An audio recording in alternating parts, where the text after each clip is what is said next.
Okay, this meeting is now called to order. Welcome to the BFED meeting. It is now 9:09 a.m. and we are continuing on with the recess meeting that started yesterday, and we got through human concerns. And thank you very much, Director Housing and Human Concern, Richard Mitchell, and Deputy Director Mata'ava for adjusting your calendars to accommodate us as we proceed today with the recess meeting. So this time I'd like to welcome the members. To start, my name is Yukile Sugimura. I'm the chair of this committee, and I'm gonna call you based upon what I can see on my phone. Member Hodgins, good morning. Good morning. I am at home, and my husband is home as well. He just got home. Koa Hodgins is with me, but other than that, we are alone. Snacks and drinks in case you're delayed because there's no food at the commuter terminal. There are vending machines, but it is expensive and very limited. Okay. And check because 2 planes are down, like I said. Ooh. So you may not have gotten an email because OCS did not get an email and they were 2 hours delayed. Okay. I am at my private residence in my casual Friday. And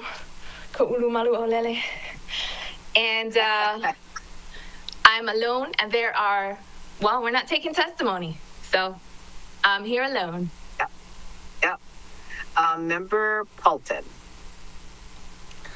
Aloha kakaya kakako. I'm here alone on this side of the chamber. There's plenty of folks on that side of the chamber, and we're ready to work. Yeah. So, staff, can you tell me if I'm missing anybody? Oh, Member Senensi popped up. Good morning. Hey, aloha kakaya kakako, my Molokai nui hina. Here at the condo, can you guys hear me? Yes. We got to jump on an earlier flight since the morning flight was delayed.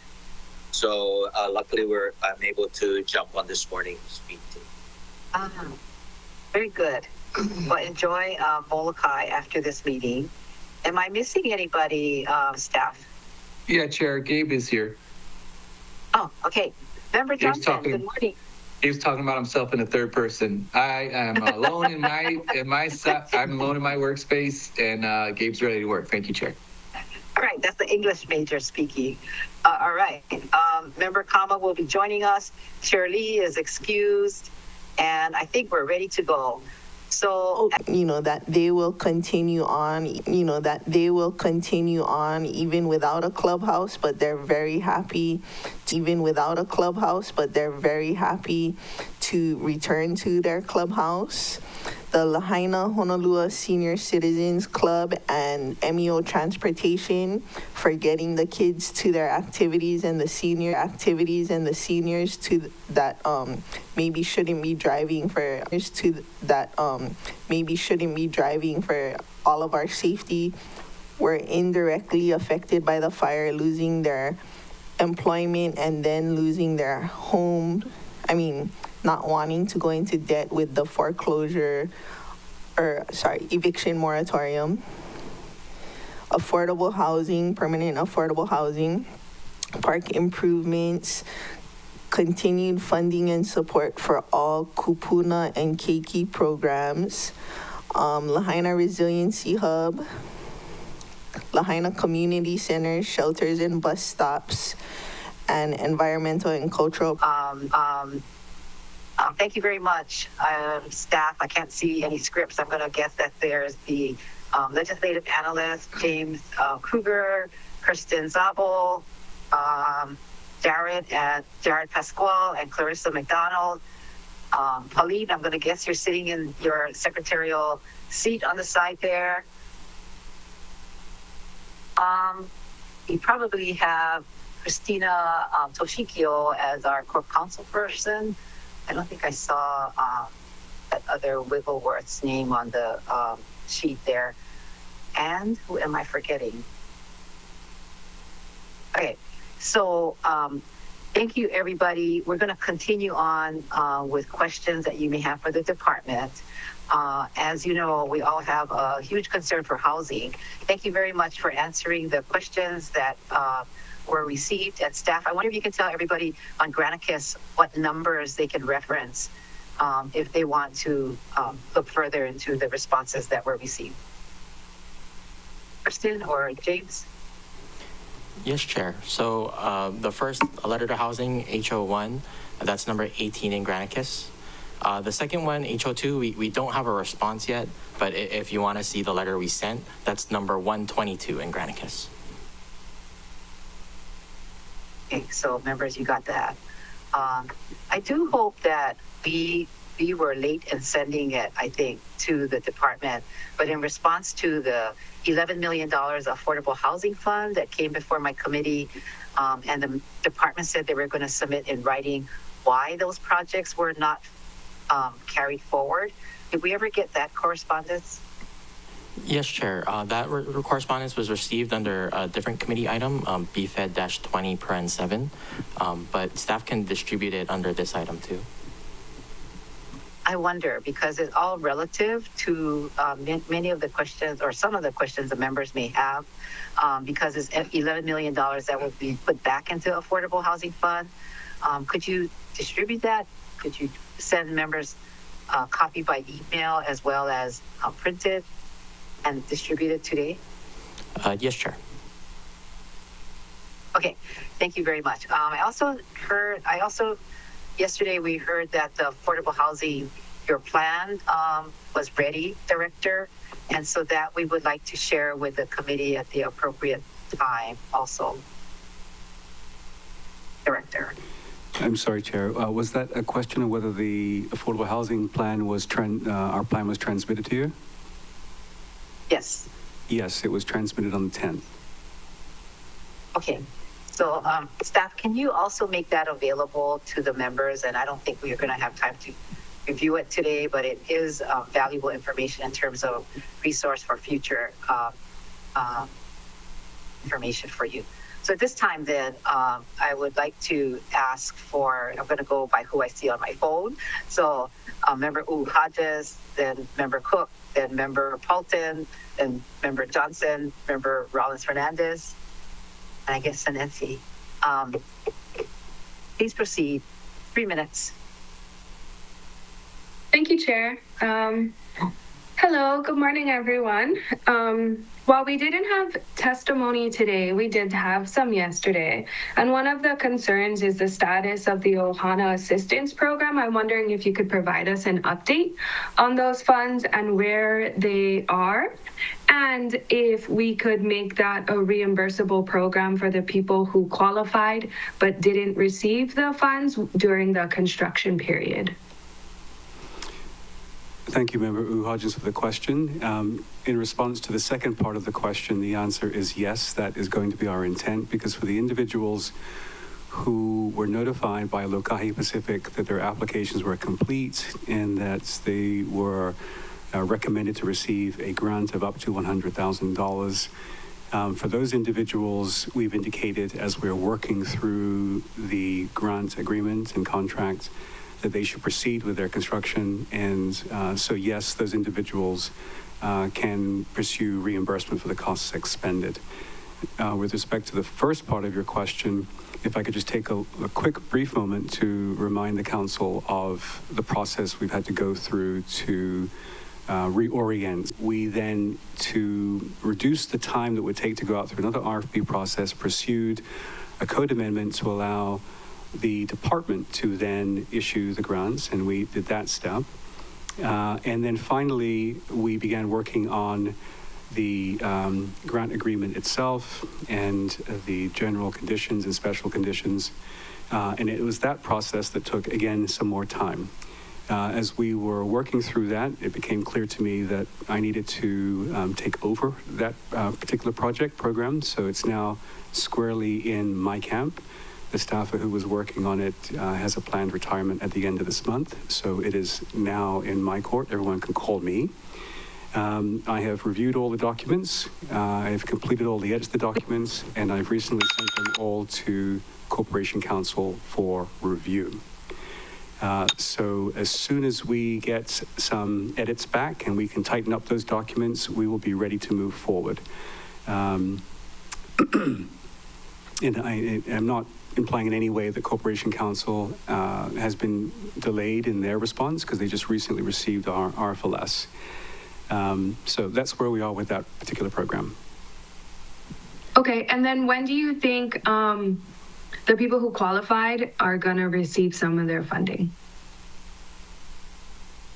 Well, it is my hope, when I've had a chance to chat with Deputy Corporation Counsel assigned to reviewing the documents, that we can turn them around as quickly as we can, because I know folks have been waiting for quite some time, and this particular program has gone through an inordinate number of adjustments and changes to try to get it up and running. But I can't give you a firm date. I can only say I'd like to hope we can do this quickly now that the documents have been cleaned up and returned to Corporation Counsel. Okay, thank you so much. Thank you, Chair. Did you want to answer? Thank you.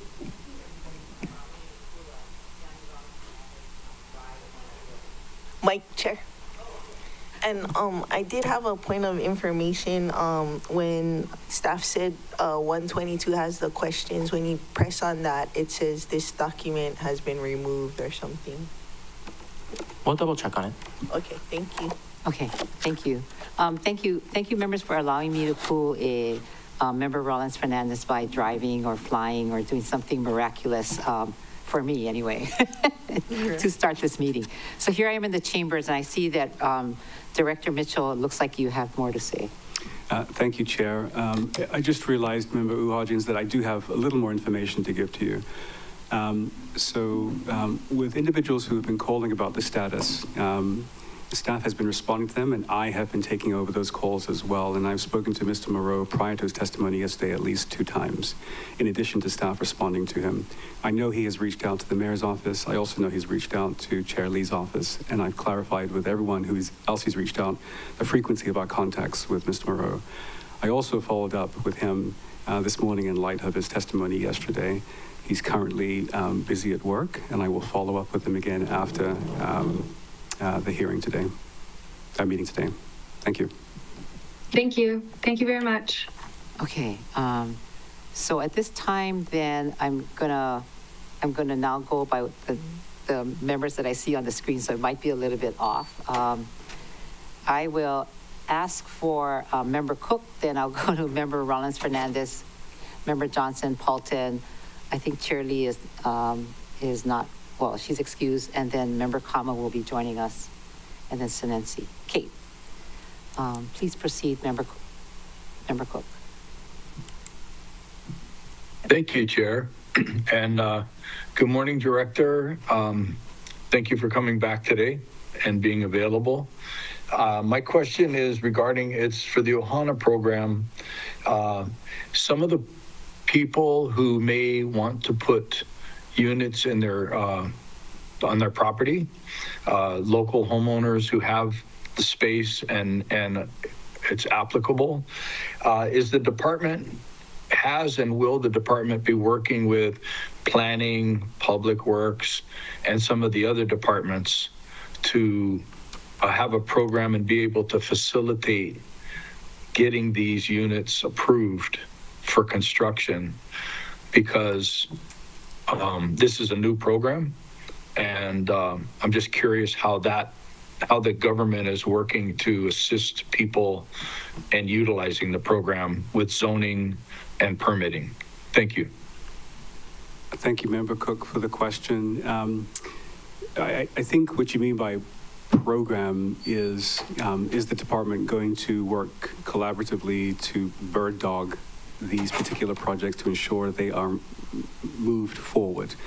And the answer is yes. The reason why I pulled this program into the director's office is because of the history and the challenges with getting it off the ground. And so, yes, I'm going to stay focused on helping everyone that we grant monies to coordinate with various departments as necessary.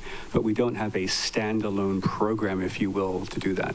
I'm simply taking it on until such time that the department is adequately staffed and that we can hand over management of the program to a staffer. And as I indicated in the early testimony, the staffer who was managing this particular program has a planned retirement. And so I intentionally took over the work in advance of the retirement so I could be certain that there was a smooth transition, that someone was watching what was going on with it. So I'm going to stay on point until we are adequately staffed and I can hand it off. Thank you for the answer. That is, that through that process, you will be hands-on helping to formulate the policy and the program and make it functional. So that's good news. Thank you for that. My next question was on the housing program 346. I was curious about the county funds transfer out of experimental and demonstrative housing fund for FY26 projects, funding proposed for projects under chapter 16.28. $4,750,000. Thank you, Councilmember Cook, for that question. And thank you for recognizing that the department did put $4.75 million into its FY26 budget to fund the experimental and demonstration housing projects. As we mentioned in our opening comments yesterday, the department's budget really represents our ability to build capacity within the department and then to also allow our department staff to have the tools necessary to both develop existing housing projects, new housing projects, and then creative housing projects that may come up in the future. So the addition of the $4.75 million in our department's budget really is reestablishing the fund and allowing the department to explore new creative ways to develop housing in the county. Thank you very much for that answer, and that's exciting that that's moving forward. My time's up, and thank you for that, Chair. Please proceed. Director has more to add.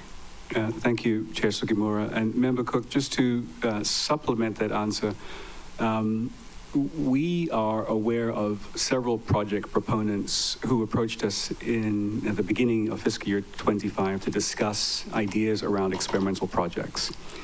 And I asked them to wait until the next fiscal year when we could actually be in a position to move forward with an RFP proposing responses for experimental projects. And one in particular was a sort of a poured-in-place housing structure that was very similar to homes that we saw when we were at the NACO conference last year in, I think, Austin. And so given that we have this awareness of folks' interest in that particular section of the code, we've asked them to wait, and we've put some money in the budget to facilitate getting an RFP out to see what happens and whether we can move forward. Thank you. Okay. Great follow through. Thank you very much, Director. Thank you. Thank you very much. Next, Member Rollins Fernandez. Thank you, Chair.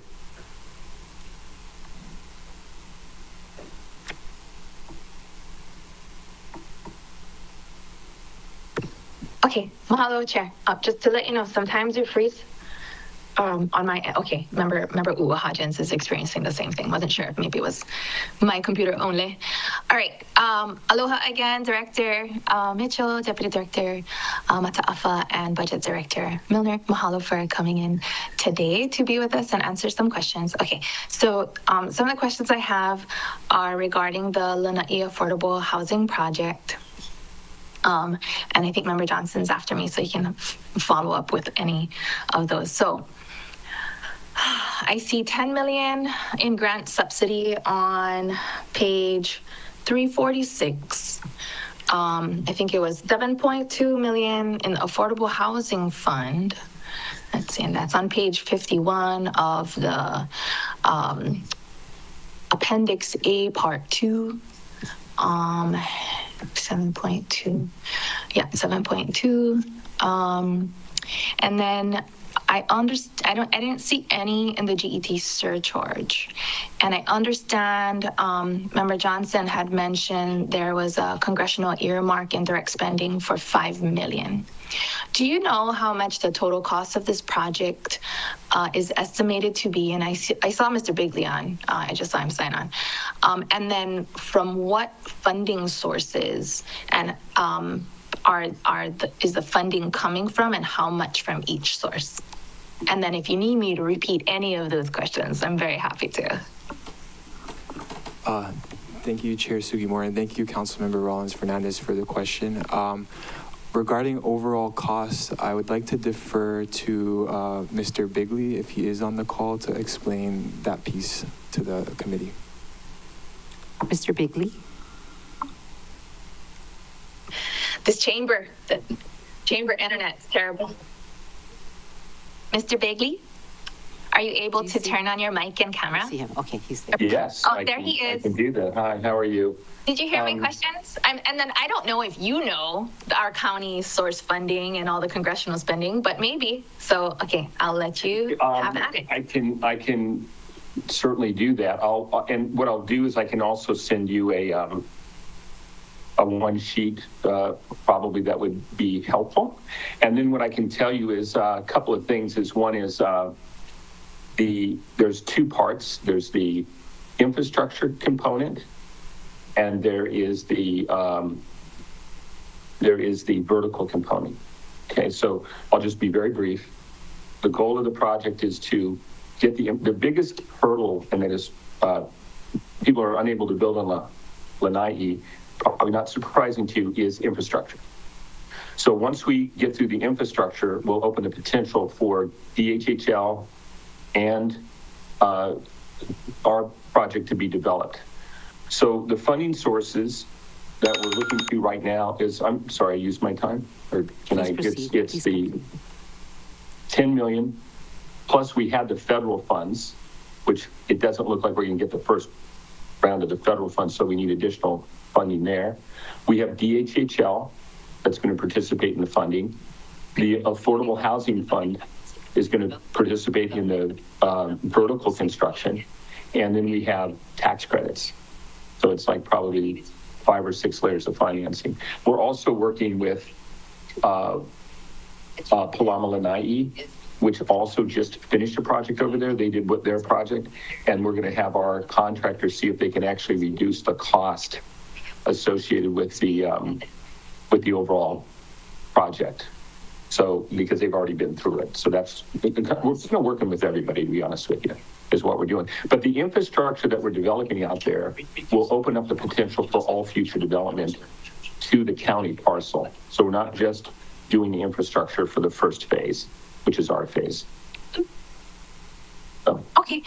Mahalo for that explanation. I look forward to seeing the one pager. I'll do that. I'll do that. And infrastructure. Okay, I'm happy to receive 2. That'd be great. And then we can make it public for everyone to see. Sure. Mahalo, Chair, for letting him continue. And Mr. Bigley, it's not just infrastructure, it's land ownership and the hoarding of land and not sharing with the rest of the community by LSN. Mahalo. Yeah, and it'll be a ROPS project too, which means it's a big portion of it, rent with option to buy. You know, so it's going to be offered ownership. That's wonderful. Yeah. I support that 100%. Mahalo. All right. Next, this sounds like this is your segue, Member Johnson. Thank you, Chair. And you know, I spent a long time coming. It's at 12, so around 11, I might have my video. Okay, there we go. And we'll see you. Oh, strange. Okay. I just, want to thank the department for, moving forward with this affordable housing project on Lanai. We haven't had one in over 30 years for sale. Ikai Kohana and Doug Bigley guys have been great partners with this county, building across our county. You can look at the results. These guys know how to build. So let me jump into the question. Director, Deputy Director, the funding source is, because we didn't get congressional funding, how does that affect how we're going to stack?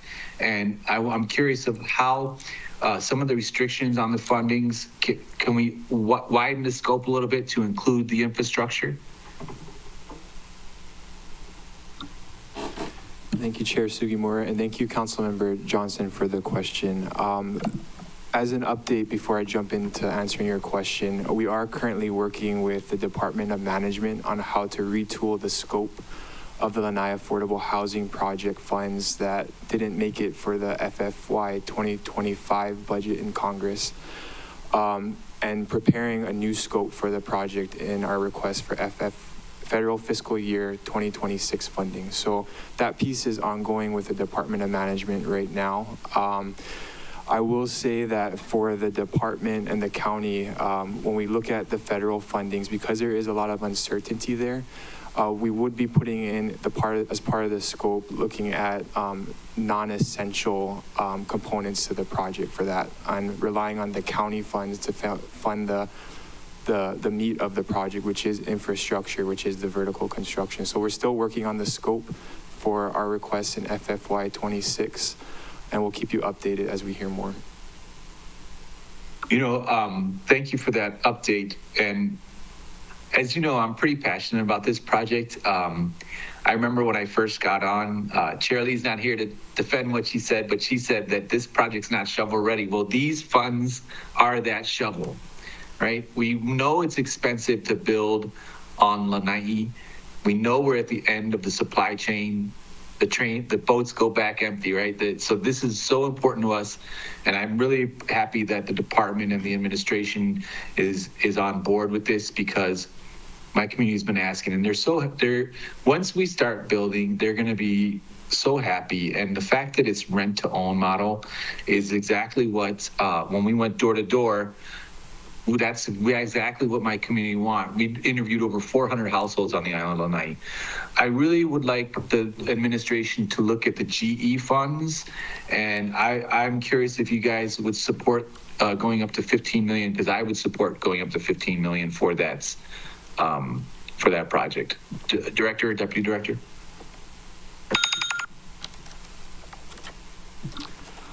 Thank you, Councilmember Johnson, for that question.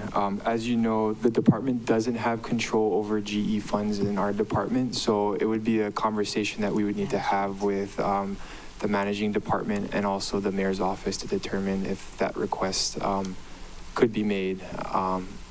And we would support more funding for the project to help with the road infrastructure piece. So thank you. Thank you for your response, and my time's up. Thank you, Chair.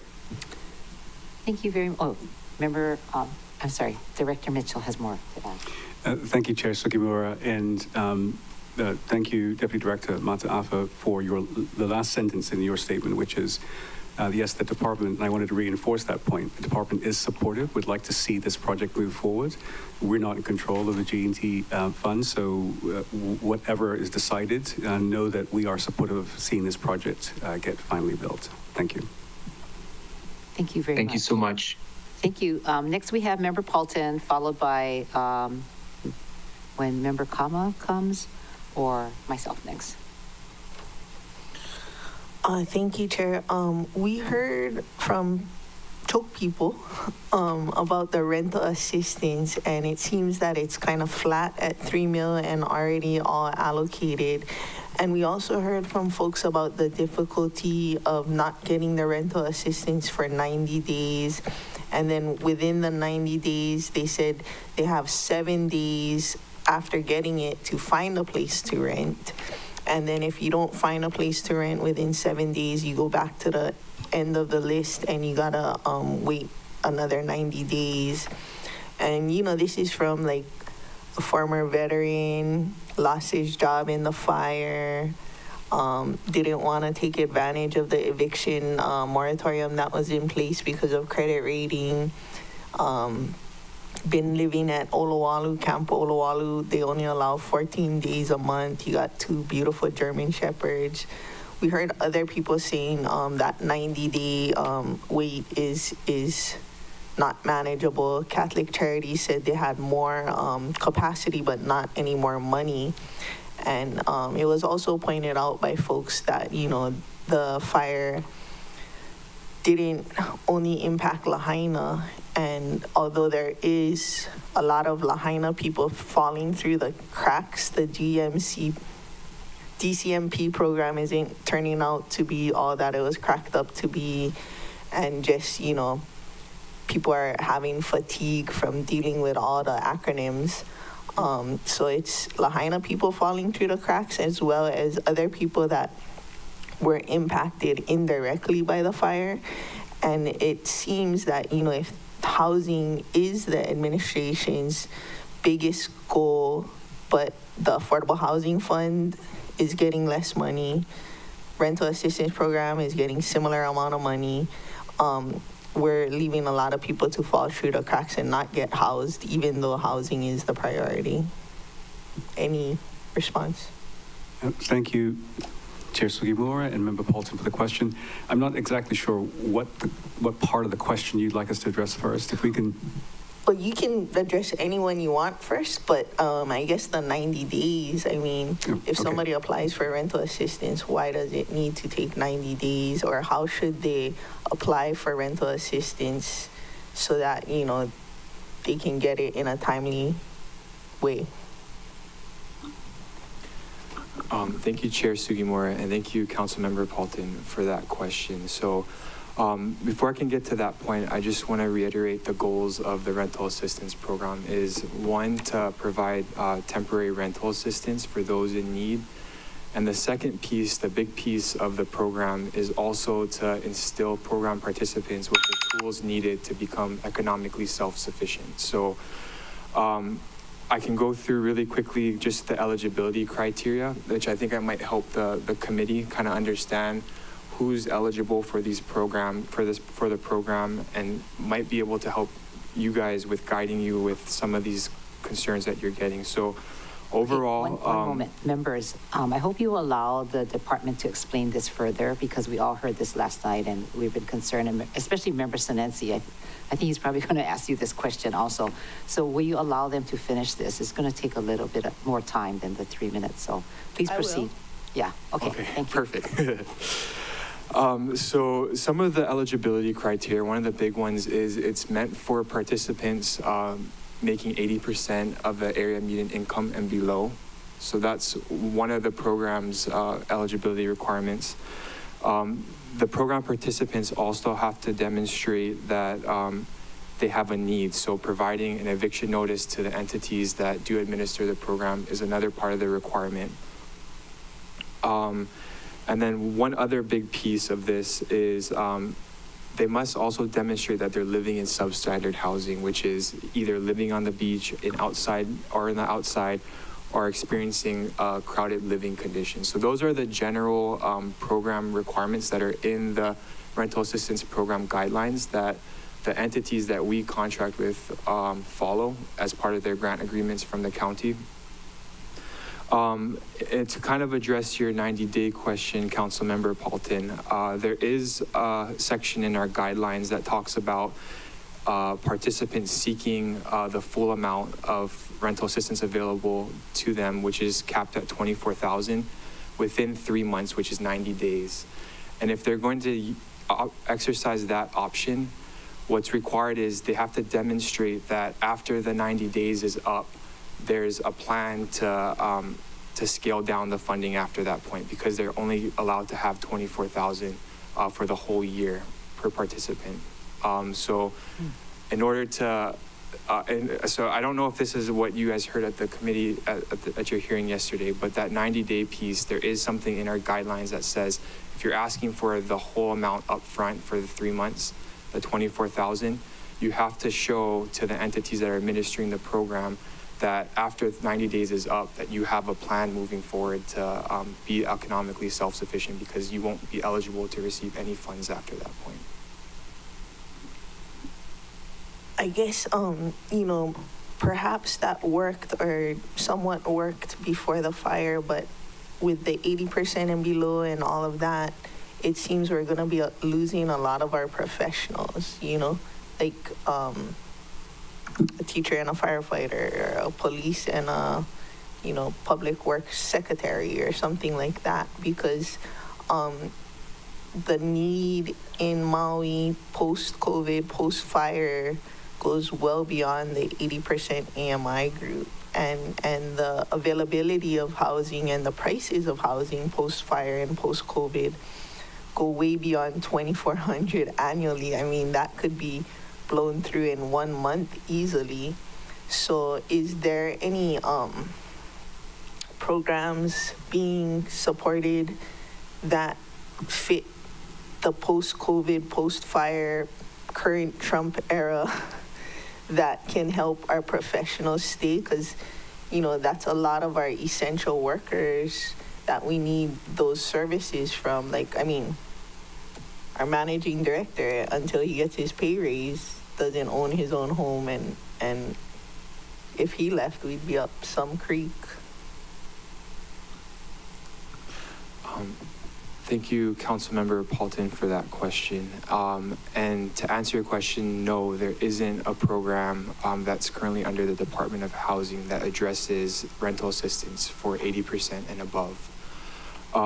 With our current program, we do issue the grants on a 2-year cycle. So we started in FY 2025, and we have an existing grant agreement that goes through FY 2026 that's pending the approval of the funding that we're putting in our FY 2026 budget for the rental assistance program. I will give you a quick update too on where we at currently with funding in this current year. So we've expended to this point $2 million.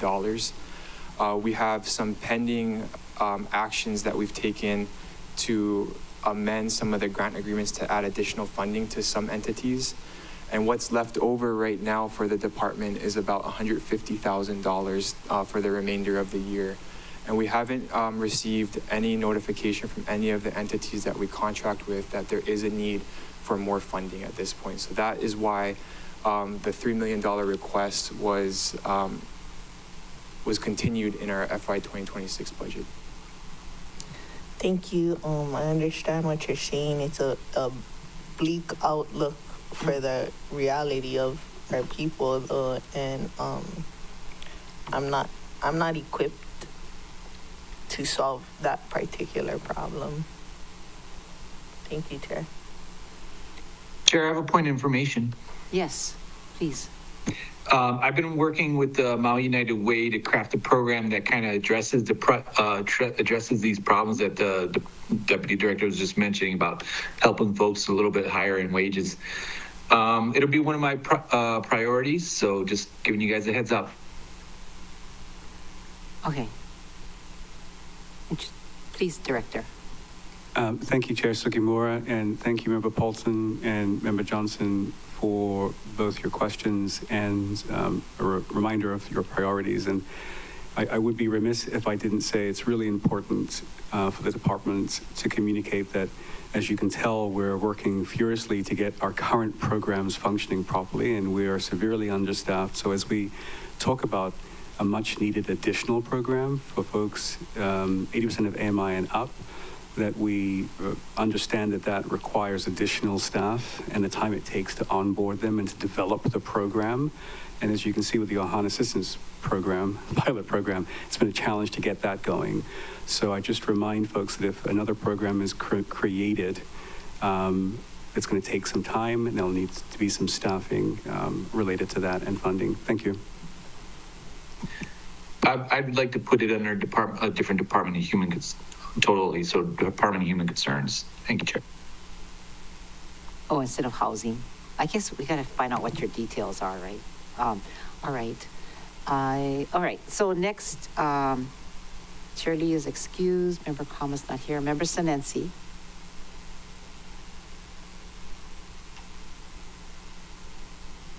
Hello, Chair. And yeah, just to add to the conversation, I did meet with Mitchell as well as Deputy Mataafa, and they did express to me their challenges with having enough staff to issue or to create another, I guess, an agency or criteria to get more rental assistance out there. Director, we did hear the need in this last couple meetings from the Maui Housing Hui, and just how inflation and high living costs are really stressing some of these houseless individuals, and how people have to decide to either pay their car tax or pay their rent. And we're also anticipating those that are falling off of FEMA. And so if FEMA ended, it'll take another 2 months before mediation starts getting some of these FEMA guys in mediation. So that'll be in probably May or June that they're going to see another spike of homeless that need more rental assistance. Maui mediation is seeing from the governor's eviction moratorium that if the landlords are allowing them to stay, they're only going on a month-to-month basis. So that doesn't help to have rental security for more. So you're saying 90 days, but they need at least 6 months to have rental security so that they can kind of catch up with those rents that are in arrears. So, and we did speak about those agencies, Family Life Center, as well as Kahako. So increasing those numbers, because Deputy Mataafa said the $3 million is already spoken for the 2025-2026 allocation. So those funds have been already spoken for. If these agencies have the capacity, is it okay to increase the $3 million to anticipate some of this additional homeless issues? Deputy Director. Thank you, Chair Sugimura, and thank you, Councilmember Senensi, for the question. In recalling our conversations with you previously, what you're describing is almost a completely new program that does address the needs for a different population than the current program serves.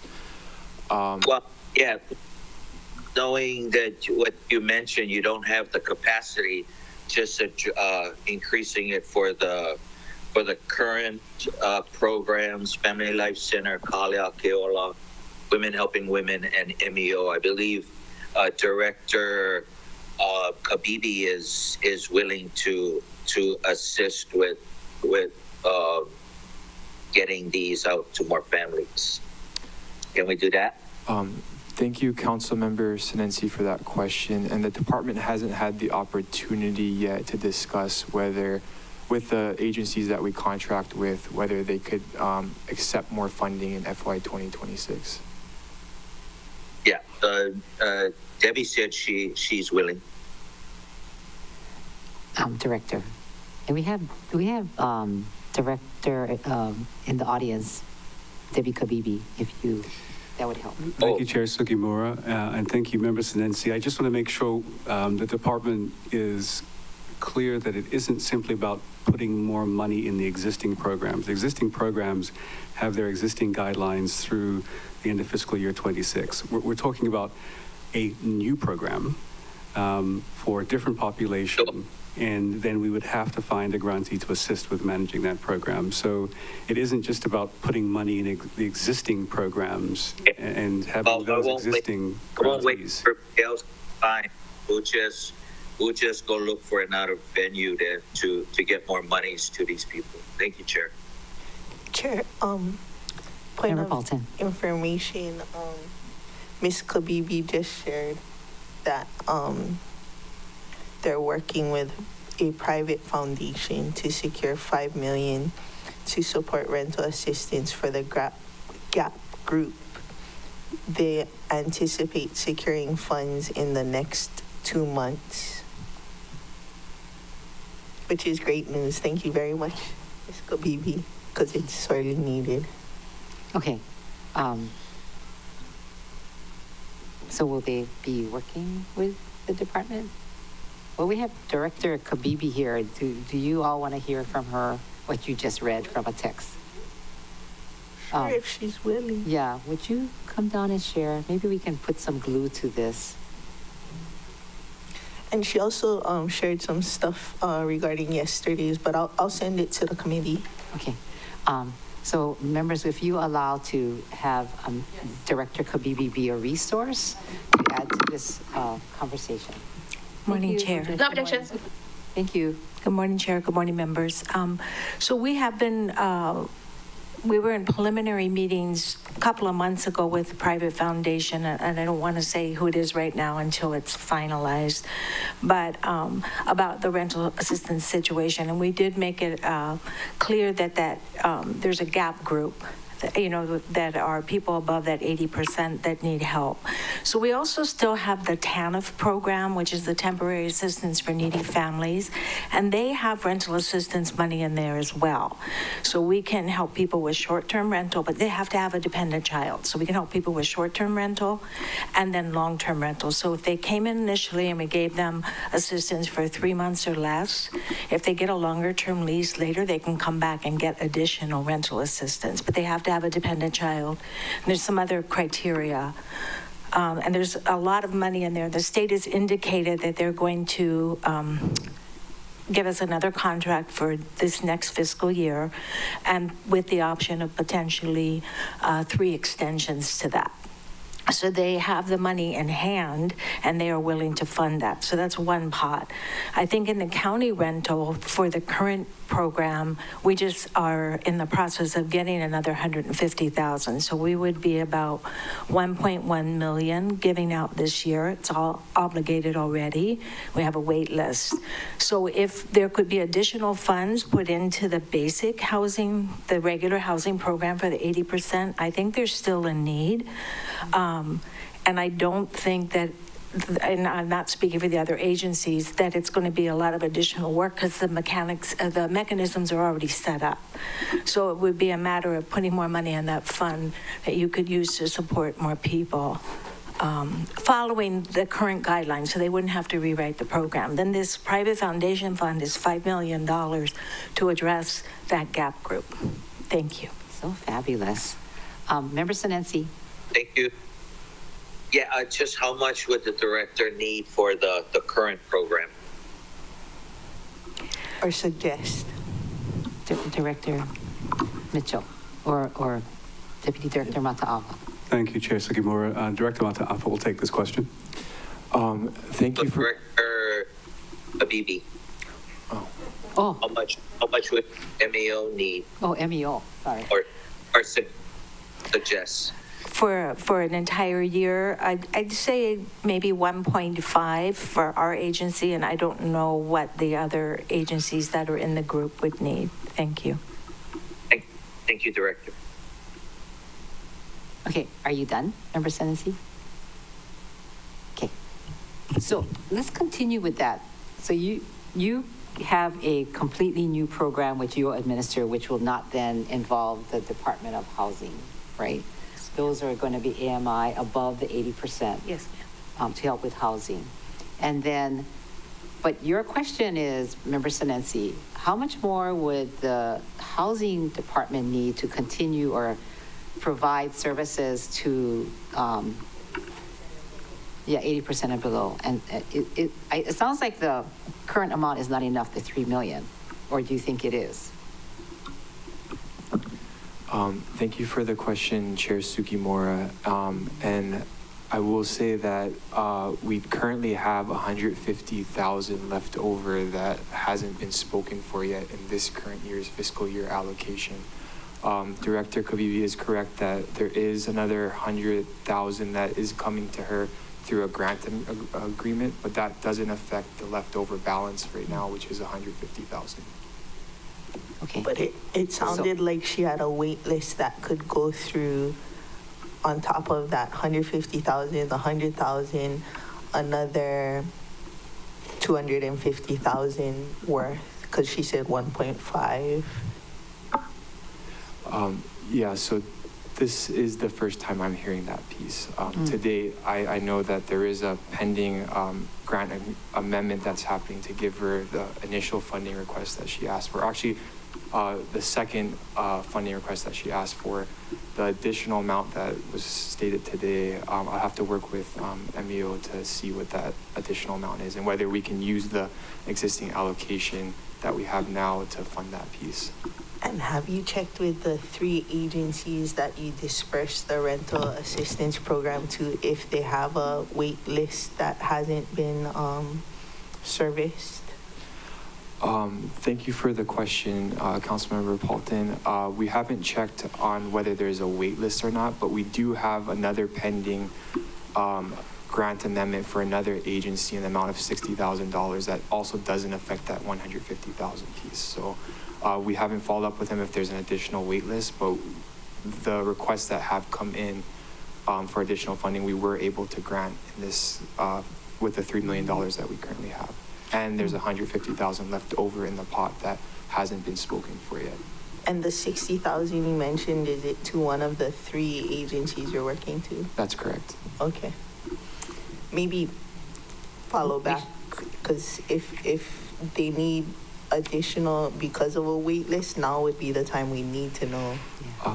If I could just follow up really fast on this part. So another piece of this is that the funds have to be expended by the end of this fiscal year as part of this grant agreement. So if they accept funding and they're not able to use it by the end of this fiscal year, they'll have to return those funds back to the county.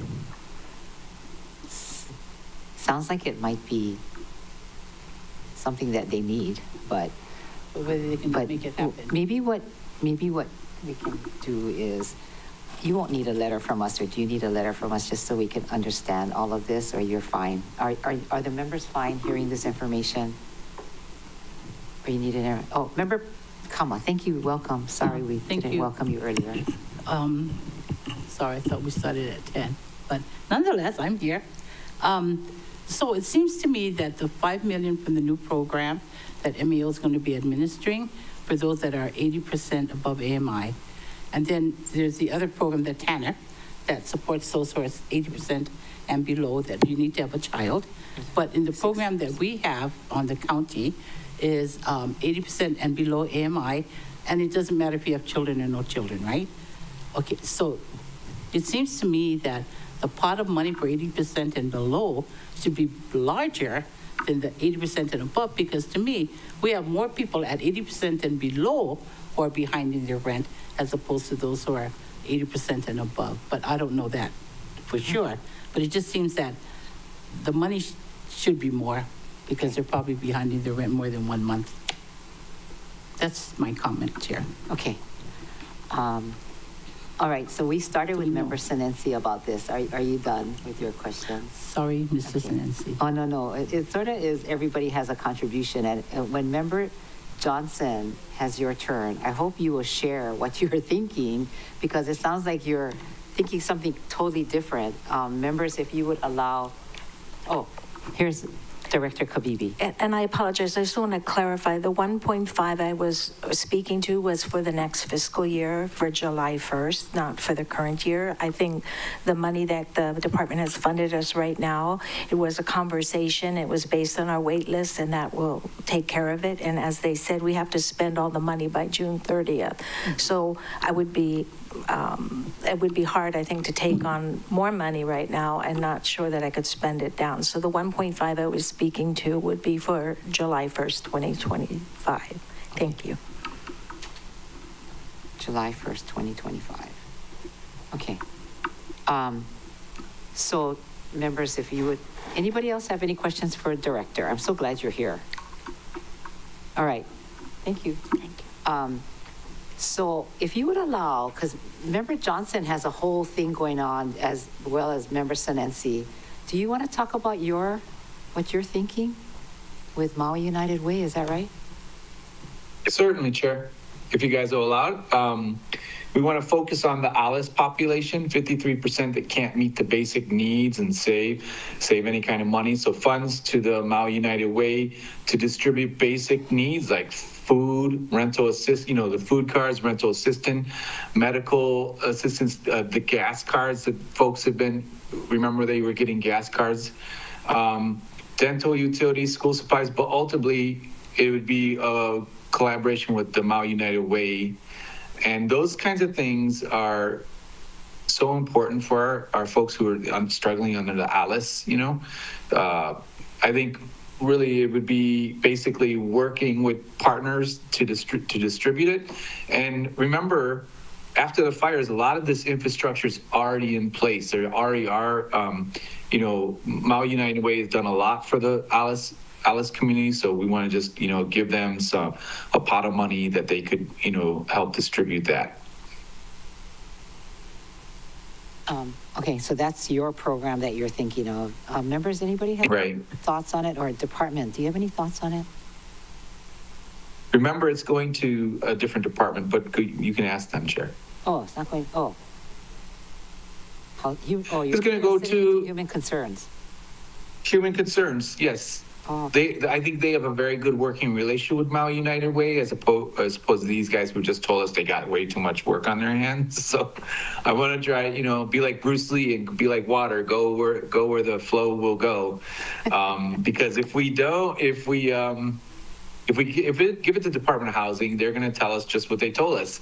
They've got a lot on their plate and they don't want any more new programs. Where Department of Human Concerns, I think, has a relationship with Maui United Way. And, you know, I'm just trying to be like Bruce Lee here, guys. Okay. Okay. All right. And nobody has any questions on that. I'm just concerned that people are going to receive like double dipping, get rental assistance, and then they're going to receive all this money from Maui United Way. And that's my one thought. Remember, this is going to be for the gap and the higher ups, the 80% and AMI and above. Remember, WKBB guys and the Department of Housing have all been talking about 80% AMI and belows, and there's still a lot of people aren't getting there. There's people falling through the cracks that make a little bit too much and can't seem to make ends meet. You know, the ALICE population that we constantly talk about. So MEO just said, Gabe, in case you didn't hear it, is that 80% that they're getting this $5 million. I mean, I'm not 80%. $5 million is for the 80% and above. So it's the same group that you're talking about. So can you guys converge just to spend wise? All right. Sorry. Thanks for letting us kind of go out of track. So in my turn, I would just like to ask on Kaiulu o Napili. We recently have a bill appropriated and approved in the BFED committee, gone through first reading for $650,000 for pre-development costs for housing. And the land that is being used for this project is, as you know, open space, as it was designated. And now the county has taken this bold step of using it for housing without, to me, authorization, because it was provided and bought with open space funds. So my question is, when is the department, maybe it's budget and housing, as you must merge, when are you going to pay back the open space funds? Thank you, Chair. Part of this pre-development that the funding will be used for, that the council just authorized, is going to determine what the potential size of the project may be. At the time, we don't know how much of the open space parcel is being contemplated for the use of this, so it didn't feel appropriate at this time. As soon as the pre-development is done and we know how much needs to be reimbursed, that will happen. As we stated, I believe it was in OM4, the Office of the Mayor spoke to the Department of Housing, and if the council would like to add additional conditional language to the Napili project to state that that loan cannot move forward until the open space fund is reimbursed, we're all open to that. Thank you, Chair. Okay, very good. Also, well, it would be under, right, this land use, so we can do that. Can you make a note of that? Yeah, okay. Also, in the Affordable Housing Fund, can we add Kilohana Makai Workforce Housing Project for $1 million? Department. It is in there, but it's not in the Affordable Housing Fund. I want to put it where it belongs, with your permission. It is on page 10 in Bill 41. Is it 10? Yep, page 10 on Bill 41. Check that out on the left-hand side. Department. Thank you, Chair Sugimura, for the question. So I just also wanted to explain how the department, because I think this will help you guys understand how the department developed our budget and why projects are in certain areas. So going back to October 2024, the department released a request for applications for the Affordable Housing Fund, and we closed that application process in November 2024. When we received the applications, the department set up an independent review committee to review and rank those applications. And they came up with a determination that was later forwarded to the mayor's office for consideration in the mayor's FY 2026 budget. After the department completed and closed the application process in November 2024, there were priority projects that were identified by the administration that the department collaborated on with administration to put into our budget. And those are the projects that are identified as grant line item subsidies. And I don't have the page number in front of me. Page 10 in the budget. So that's kind of how we separated those projects. And Chair Sugimura, you're asking whether the project for Kilo Hanamakai, which is included as a grant line item subsidy, can be moved to the Affordable Housing Fund. Yes. And the department doesn't necessarily have an issue with that. I think it would be up to this body to decide whether it would want to move the project from a grant line item subsidy into the Affordable Housing Fund. Yeah. I had yesterday we had the developer come and testify, and I think it was just a matter of communication with the county, and so he probably missed your I'm gathering he missed your particular deadline, but the need is there, and I think it belongs more in the Affordable Housing Fund rather than to use general funds and to put it in one of the pots. I think it makes more prudent sense in terms of fiscally responsible. I don't think there was any malice in terms of the deadlines and things like that, and they were so familiar with the project. So the department would be okay if we put it in the Affordable Housing Fund. Yeah, there's funds, so go ahead. Thank you, Chair Sugimura. Obviously, the decision of where to move the project is the body's to make. Mm-hmm. And I would just reinforce that what Deputy Director Mataafa said is the department was very focused on reinstituting the RFP process for the Affordable Housing Fund and developing a review process that we felt very good about. One hadn't been done in some time. And get back to a practice where the department actually managed the fund as opposed to the fund being largely earmarked. And I hate to repeat what he said, but I think it's worth repeating. We set up an independent body of reviewers that largely were outside of our department to critically evaluate the projects for readiness.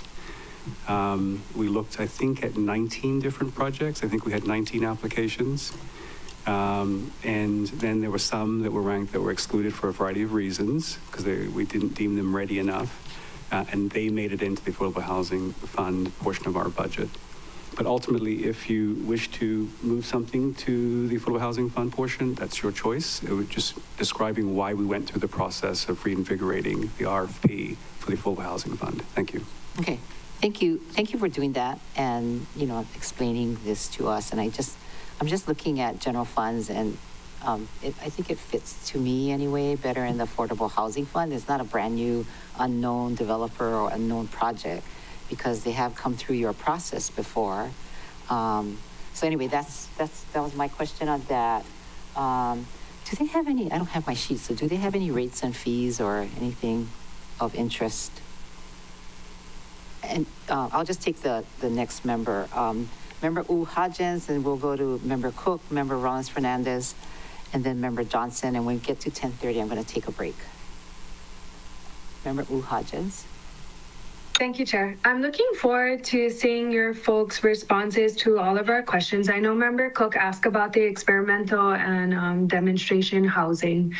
And I know that we had it in our budget excuse me, for a while as a fund. It just hasn't been funded for a really long time since the creation of 201H and all its former letters that came before the H, and 2.96 and 2.97. So I'm very curious how this is going to go. A couple of my questions include, we've been talking a lot about incentives for county employees. The unions move a little bit slower than I think we would like them to do when it comes to paying our employees well. Except now we have you guys, and all of our county employees need housing. So when we start developing housing on our own lands, how can we prioritize our county employees getting housing first? And what can we do? And what can we do to help you folks? I think housing as an incentive for our employees would be fantastic. I don't necessarily need that now, but maybe we can work on something in the future, because I think that's going to be a long time coming. But I just wanted to say that. I wanted to talk about planning had monies in their budget for professional services to hire somebody who's going to help rezone some of our county-owned lands. And when I asked that question with them, they said they're going to work in collaboration with you folks. On page 341 in our program budget, goal number 1, number 2, I don't know, I think this is probably a typo, but it's interagency, interdepartmental collaborations, and we have estimated at 10 for this upcoming fiscal year, which is less than once a month. But when we start the ball rolling and when we start having all of our lands being redeveloped, can you guys meet more than just less than once a month? With planning. Thank you, Chair Sugimura, and thank you, Member Uhu-Hodgins. Absolutely, and okay, good. Despite the number in our budget documents, we meet frequently anyway. So okay, good. That's an easy yes. And then, okay, good. I'm going to change that number to 40 and make that number look better for me in the budget. And then if I could just supplement his response as well. What is included on page 341 is the interagency and interdepartmental coordination within the Housing and Community Development Division. So in the division alone, in FY 2025, that was the number that we used. And we are, as you know, continuing to staff up, but Director Mitchell and I have had way more than 10 interagency and interdepartmental meetings or partnerships, discussions throughout the fiscal year. So this really only applies to the housing community development as it's currently staffed, but that number is going to go way up in the future. Once it fully is, okay, good. It's moving forward. And so I'd assume, I mean, less than once a month is as if you don't talk to anybody, and I hope that's just not the case. So I wanted to just make that a point. I did hear the bell. I do have a lot of questions, and we had a quick sidebar there, so I'll wait until my next turn.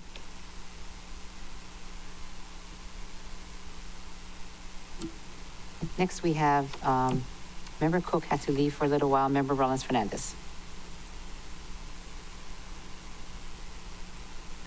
Okay, mahalo, Chair. I have a couple other questions, but your question about moving the 1 million of Kilo Hanamakai money from grant subsidies to affordable housing fund, since we have the department before us, and I assume that's going to be a motion that you're going to make in decisions week, I'd like to have the discussion now since the department's here. My question to you, Chair, is what is the purpose of moving the Kilo Hanamakai request for $1 million from grant subsidy to Affordable Housing Fund when Affordable Housing Fund has been what's generated has been allocated in all the projects that they have before us? I believe there's like a $1 million buffer, which so my question is, what is the purpose? 1, 2. Is it your intention to use what is currently under the Affordable Housing Fund, which is estimated for FY26 to be 43.5 million, or would you add $1 million, making it 44.5 million in order for Kilohana to receive the $1 million? Because my understanding is that there wouldn't be enough, and I think the motivation behind this. Behind your intention is to decrease real property tax, because as we all know, charter mandates 3% of real property tax revenue in any given year, which is $650.8 million this year, which actually comes out to 19.5 million. So the 43.5 million that they're estimating is actually more than the 3%. Chair.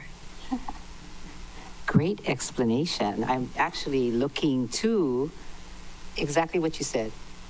Not use general funds, which means raise property taxes, and use a pot of money that is existing that was set up for this purpose. It is not a brand new project to us. It's not like we're saying, oh, let's go and, fund this brand new development project. While we have director then with us, because my understanding of your motivation behind doing that is correct. What is left of the 43.5 million, director, that is not already allocated for in Appendix A, Part 2 that you submitted to us? Department. Thank you, Chair Sukimura, and thank you, Member Rollins-Fernandez, for the question. You're asking what is the residual left in the fund based upon the estimated revenues. And I don't have the precise number directly in front of me, but we approximate it to be about $1 million or so. Correct. Okay. Because when we met in the office, I remember you approximating about $1 million. And so we would have to increase, and we'd still use general fund if it doesn't reach that amount. So the goal or the purpose of moving Kilohana Makai from grant subsidies to affordable housing fund, it would defeat the purpose is basically what I'm saying. Okay, Mahalo, Chair. Okay. All right. So members, do you mind if we take a 10-minute break? Okay. 10:35.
It's now 10:41. Welcome back to the BFED committee. And Director would like to add to the conversation that we had before the recess.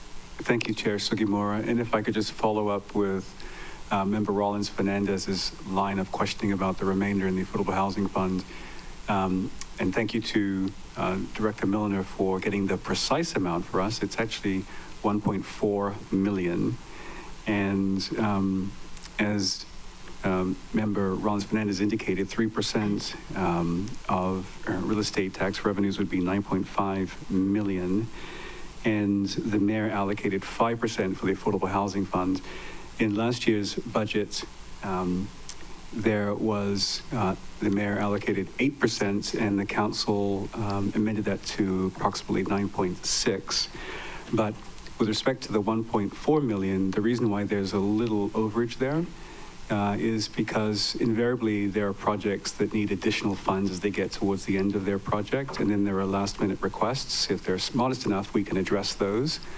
And so we need a little bit of wiggle room in the Affordable Housing Fund to address the needs of the projects that we're going to fund, the last-minute funding requests for minor things. Thank you, Chair. Okay. Mahalo, Director Mitchell. Thank you very much. Next, we have Member Johnson, followed by Member Paulton, then Kama and Sinensi. Thank you, Chair. This is my second round. Do I have 2 minutes or 3 minutes? 3 minutes. Or do you want Okay, 2? We can change it to 2. I'll try to go quick. Director, Deputy Director, I'm going to back up a little bit to the rental assistant funds. You basically use 4 providers for that: Family Life, Kahakealoa, MEO, and Women Helping Women. Can you, how's that going? Can you explain the process of the 4? I mean, would you be willing to expand it? And how do the folks get it? Thank you, Chair. Thank you, Chair Sugimura, and thank you, Councilmember Johnson, for the question. So as we alluded to earlier, the grant was executed on a 2-year cycle. So every 2 years, the department issues a grant application to solicit entities to apply for the funding, which would be, in this case, the rental assistance funds that we're allocating. The current cycle that we're in is we're in the middle of the current 2-year cycle. So the same 4 agencies will be our 4 agencies that we contract with in FY 2026. And then when we start going out for FY 2027, we'll send out another grant application and we'll publicize it. And that invites any entity to come in and apply for those funds and make a request and make a budget proposal on what they intend to spend those funds on. And then from that point. Okay, thank you. Oh, okay. I just wanted to add one more Please thing. continue. Yeah, from that point, we work with them to put it in the budget, the request in the budget, and to draft the grant agreements and then ultimately execute the grant agreements once the funding is authorized and certified by the county. Thank you, Deputy Director Mataafa. My follow-up question is how is the feedback going? And I don't just mean from the providers, from the 4 folks that are getting the grant. I'm sure I'd like to hear your stance on how they feel the grant system's going, but also how is the end user, the person who receives the grant or the rental assistance, do you guys ever follow up with them how it worked out for them working with these 4 vendors? Thank you, Chair Sugimura. Thank you, Councilmember Johnson, for the question. And I want to give kudos to one of our star specialists in the department who does monitor this program, Jenny Grancha. And she's the one that will work both with the entities and she'll do program monitoring. So she'll go down from time to time and actually open up some of the books and talk with some of the participants when she does her monitoring. She follows up with quarterly reports, and then she also has the ability to audit. So she's the one who's really in the trenches here that does interact directly with both the program participants and the grantees, and she's kind of the glue that holds this all together. So without her, we wouldn't be standing here, but she does solicit that feedback, and it's consistent with our request in the budget for $3 million. Great. thank you, and I just want to follow up because my time's up. Is there enough staff for that? And that's pretty much a yes or no. Thank you for the question. Yes, there's enough staff to manage the rental assistance program. Great. Thank you so much, Deputy Director. Thank you, Chair. Thank you. Next, we have Member Rollins Fernandez, followed by Member Cook. Oh, mahalo, Chair. I went before Member Johnson. I'm happy to share time. Okay. Okay. I have more questions, but I did just go. Okay, great. Thanks if others want to ask questions. Checklist is off. Member Cook? Thank you, Chair, and thank you for your patience with my brief absence for a meeting in my office. My question, Director Mitchell, what are some of the things that the council can do to assist you in the continuing development of the department and getting houses built? Thank you, Chair Sugimura, and thank you, Member Cook, for the question. Well, if you may recall, in the middle of last year, I said the number one priority is staffing up the department. We have got to get the department staffed up. And as you know, we've talked about this issue several times, and we've gone through several iterations. We've gone through 2 reorgs, and now we're in the process of the union consultation, after which we will need to go through the pricing and evaluation process of the position descriptions with DPS.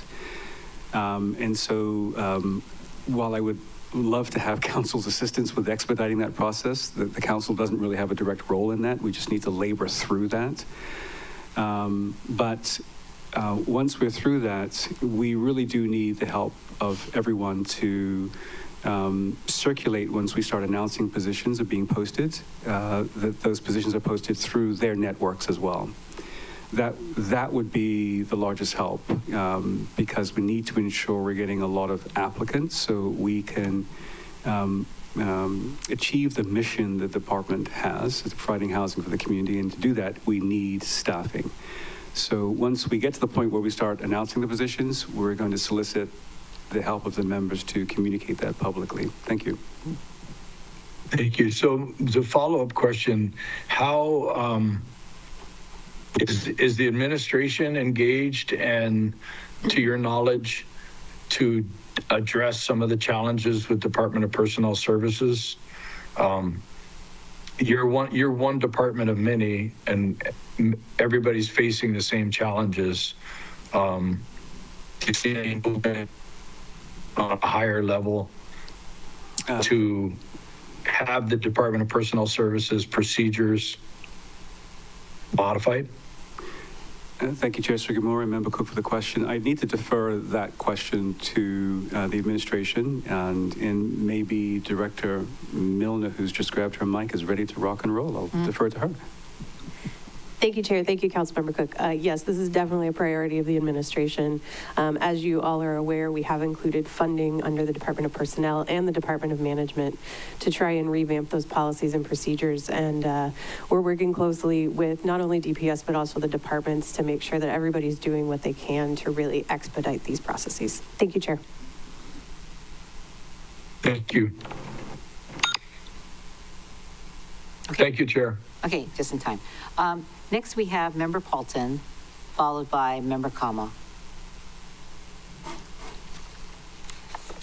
Thank you, Chair. I'd like to work off of this lapsed affordable housing fund project stated April 9th.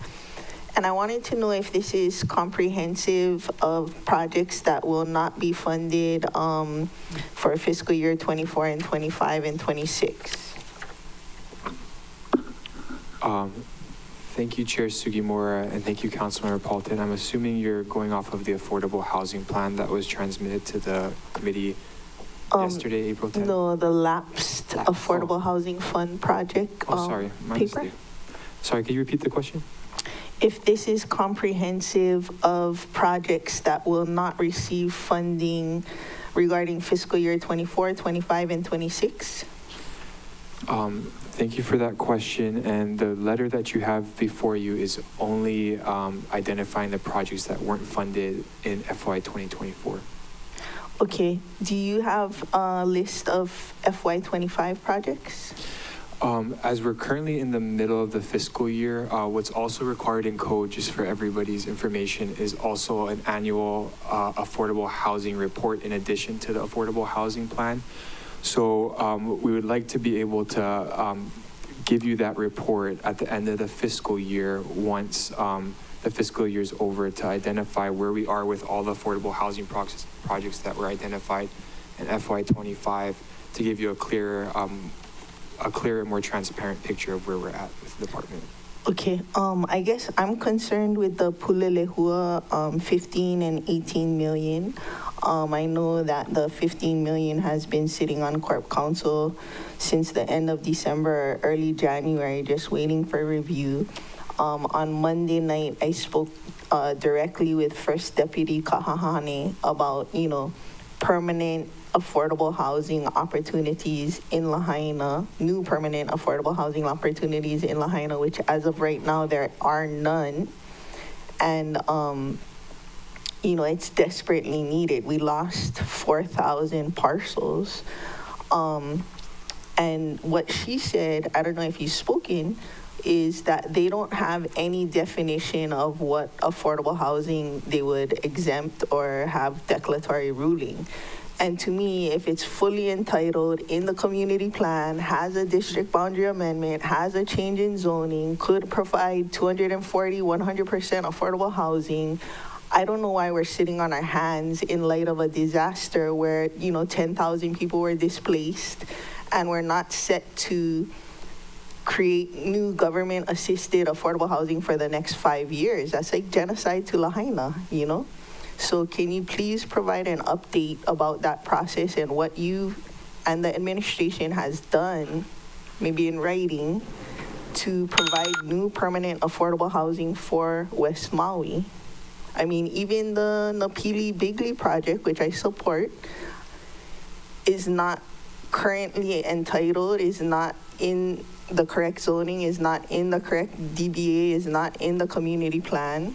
We were trying with Sylvia Luke, that project is dead because of no water. And I can understand Seaworm saying, what is affordable housing to them? And the easiest, simplest definition is 100% affordable housing, correct zoning at the county and state level, and in the community plan. And if that can't move forward in the last 4 years or 3 years after, 2 years after a historic fire that displaced over 10,000 people, then what are we doing? Thank you, Chair Sugimura and Member Paulton. We too share in your passion over the delay and the challenges here. I'd like to respond to your statement and question in writing so that we have an opportunity to sit down with the administration and craft a very clear response, if that's okay. Yeah, because I can't meet with First Deputy Kahahane until we're done with all of this, because there just isn't enough hours in the day for me. But she was open, I think the whole nation and world knows what happened in Lahaina. And if we have fully entitled property, I know they haven't submitted certified payroll, and I spoke to them about that. And they said submitting certified payroll, they're ready for it, but doing that isn't gonna guarantee their project moves forward. It still could be dead in the water, and they're not down to pay $1 million for a dead project. And they have a will serve letter from Hawaii Water Service. I mean, if we had started this immediately after the fire, 240 families would have housing, affordable housing in West Maui. The people in Kalai'ola are very grateful, but basically a lot of them are living in a fishbowl where the water pressure hasn't been dialed in, and sometimes they turn on the spigots and the fixtures fly off in their face. Okay. So, I mean... Thank you. I hear your passion. It's disgusting. We will have, the department said they'll send something to us in writing, right? Okay. So next, Member Kama.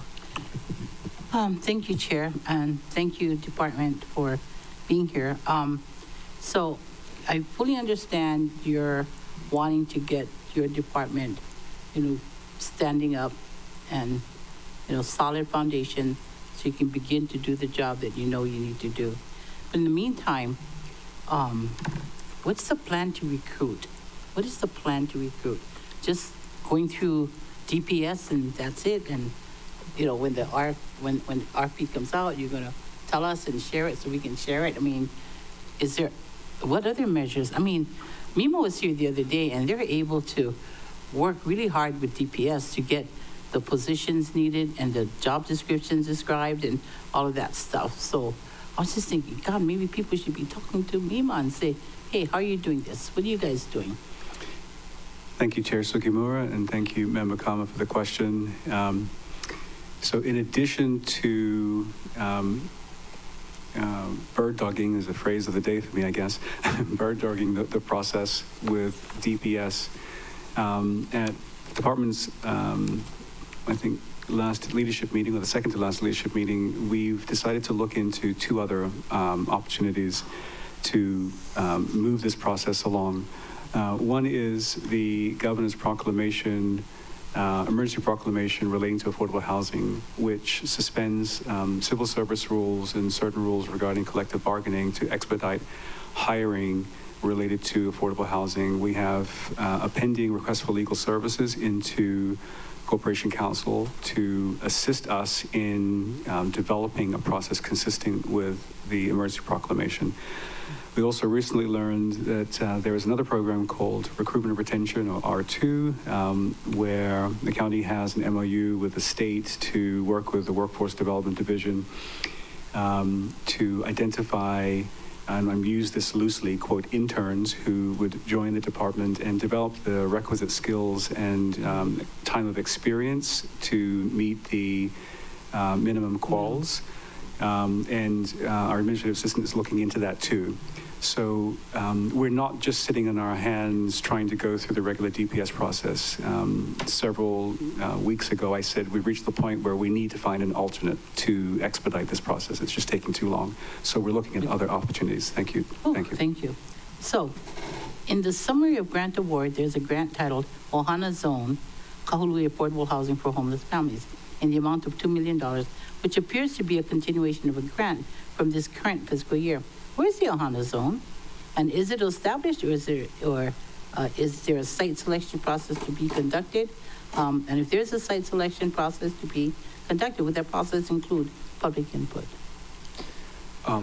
Thank you, Chair Sugimura, and thank you, Councilmember Kama, for that question. The inclusion of Ohana zones in the department's budget is a state grant that the Department of Housing and Human Concerns received when it developed its Huliao emergency rental project in Kahului, which serves 12 families on the cusp of homelessness. Okay. So the funding that goes into the Ohana Zones program helps pay for property management, for case management, and then we're also working on a landscape management plan too with those funds in conjunction with the state. Okay. Okay. You mentioned Julio, I got that. And the buzzer went off so fast. So fast, yeah. Thank you. Okay. So, Member Senensi, you're next. There you are.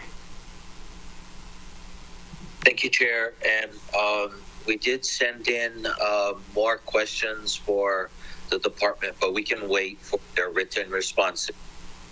Thank you. But I did have one request from yesterday's meeting for the Department of Human Concerns. They did share their operations and equipment, all the different grants. And so if the Chair, if staff can send them a written request for the Kahaleakiola grant for central operations and step-up programs. And if we can just get the breakdown of that grant. Thank you, Chair. Okay. Thank you, Member Senensi. You got that? It's right. Okay. Thank you. So, members, we just did a couple of rounds, and I want to get to CDBG, and we have Jolie Jenkins sitting here, and she was on the other side of my computer, so I didn't see her till I walked during break. But we can either do a round of questions for CDBG, their reso, which would approve the projects that was listed, or we can do another round of questions and go to CDBG. It's now 11:01. Member Paulton. Could we do another round and members decide if they have a question for CDBG or housing? Okay, so why don't we ask the members, do we have questions for CDBG? Yeah, I don't think we do. I think my question regarding what happened to the Lanai fire apparatus, we saw that it's in the budget and the main thing that is there. But anybody else have any questions for CDBG? Okay, go ahead. No, you don't. All right. So why don't we do that? Yeah, we can do more housing. Is that right? Yeah, mine's for housing, Chair. Okay, you're all fine then. All right, so I'm going to go back to housing, and we'll start off with Member Hodgins and go down the row. So Member Cook, Member Rollins Fernandez, Member Johnson, Paulton, Kama, Senenci, and myself. Go ahead. Shall we make it 2 minutes each? You want 3? We ran out of time. I do need time to get to the airport, but other than that, that's all I got. Okay.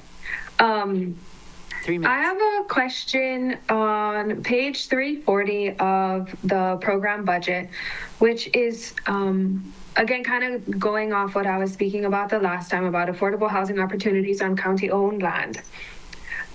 Number 1 is percentage of county-owned parcels evaluated for adequate infrastructure and zoning. And next year, we're looking at 85%. I wanted you guys to clarify that a little bit for me. So are we going to evaluate 85% of our county-owned lands for infrastructure and zoning? I hope the answer is yes. And then I'm assuming we don't have infrastructure, and some may have zoning on these county parcels. So what are the criteria that we're looking for when we evaluate these lands? Are we looking for relative financial feasibility to provide adequate infrastructure and perhaps the required zoning?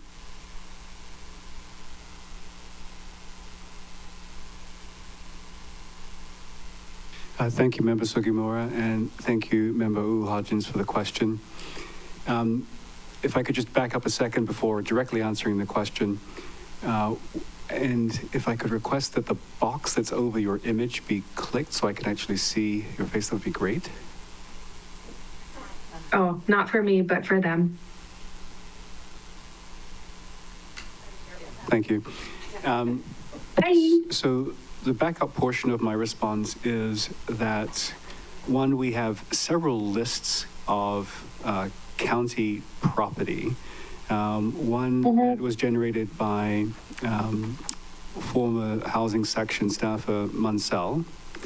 Another very long list that we receive from the finance department that includes every single parcel owned by the county, like every remnant and every parcel that might have some sort of infrastructure on it. And then a third list that seems to have been an effort by the former housing section to identify county parcels. We have not had a chance to take all of those lists, issue an RFP, and get a consultant in to help us sort through what are ideal parcels to develop on. Having said that, that is one of our objectives for the next fiscal year.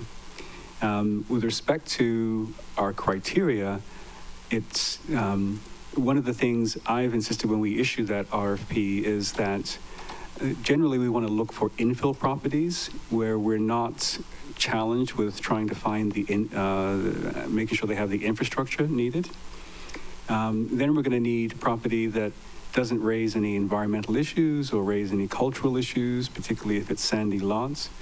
And then also focused on the proximity of those particular parcels to working areas, commercial areas, and transportation.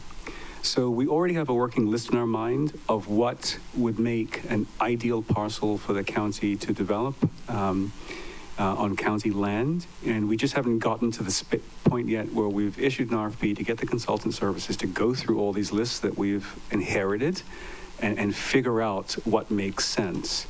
But when we do, I'm anticipating we'll quickly get to a good number of parcels where we think they're good developable lands in terms of flat lots, infill, available infrastructure, don't appear to have environmental or cultural issues that we need to be concerned about. We just aren't there yet. Again, we're 10 months into standing up the department. Thank you, Chair. Sure. No, I appreciate that response. And I'll be honest, it sounds like you're looking for a unicorn in the sky. And I would love if we were to have that unicorn. But if we did have that unicorn, like we did have a parcel, right, that was located next to the hospital. And I think we started working with other people to figure out how we're going to make that happen. But I'm just, and I love it if we do have it, but I'm assuming we probably don't have the most perfect piece of land just ready to go in our back pocket. So in the future, I would like to see some budget allocation to bringing infrastructure to affordable housing projects that the county owns the land, and we can invest in ourselves for the future. But I appreciate your answer. Thank you so much. Thanks, Chair. Okay, next we have Member Cook, followed by Member Rollins-Fernandez. Thank you, Chair. I don't have any further questions. Okay, Member Rollins-Fernandez. Okay, mahalo, Chair. Grab my questions. Okay, for the experimental and demonstration housing projects fund, there's $4,750,000 listed, which is a pretty specific amount. Could you share with us your idea or plans with that amount of money? Thank you, Councilmember Seymour, and thank you, Councilmember Rollins-Fernandez, for that question. So, in looking back at previous iterations of the fund and how much was appropriated, and also the number of requests that came in to us throughout this fiscal year, the department settled on that amount as a reasonable first start to reestablish the fund, to be able to mirror kind of what we do with Affordable Housing Fund, is establish an RFP process where projects can apply for the funding, and then those projects are then later presented to the council. So it's our best attempt at looking at historical data on how we used the funds in the past, and then also the number of requests that the department received in this fiscal year to come up with that amount. That said, that number may or may not change if we come back in the future fiscal year. It just depends on how we do this in FY 2026 and adjusting to the need as it comes up in a future fiscal year. Is there a reason you didn't just make it 5 million instead of 475,000? Thank you for that question. There's no particular reason. It was just we're kind of doing math in the back of our head, and we didn't want to go over the amount that we thought we could use the funding for. Oh, okay. You like more complicated math. Got it. Complicated math, yes. Okay, so I introduced the legislation to create the fund. So the history of this fund, it does not go very far back. I think it was in like 2020 maybe when I introduced the legislation to create this fund, and then we, put $1 million in there to try to get it off the ground, but it didn't seem like the department was very interested in pursuing projects that could fall under, the description of experimental and demonstration housing.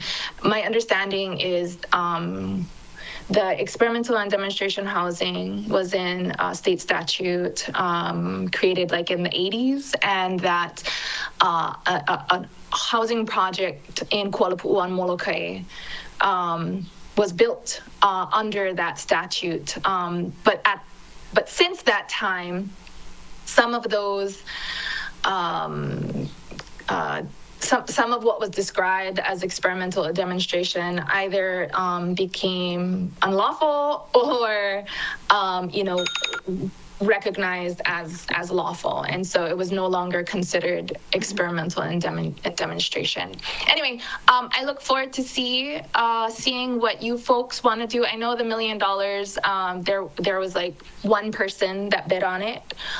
So it'll be interesting to see if more may be interested with 4.75 million.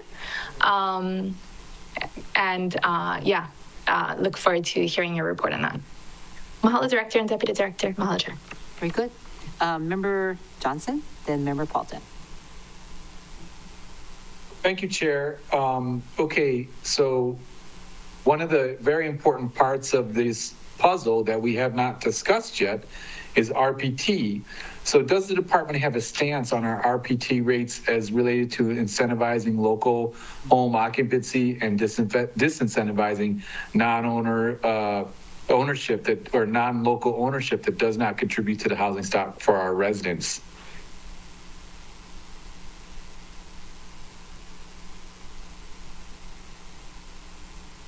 Thank you, Chair Sugimura, for the question, and Member Johnson.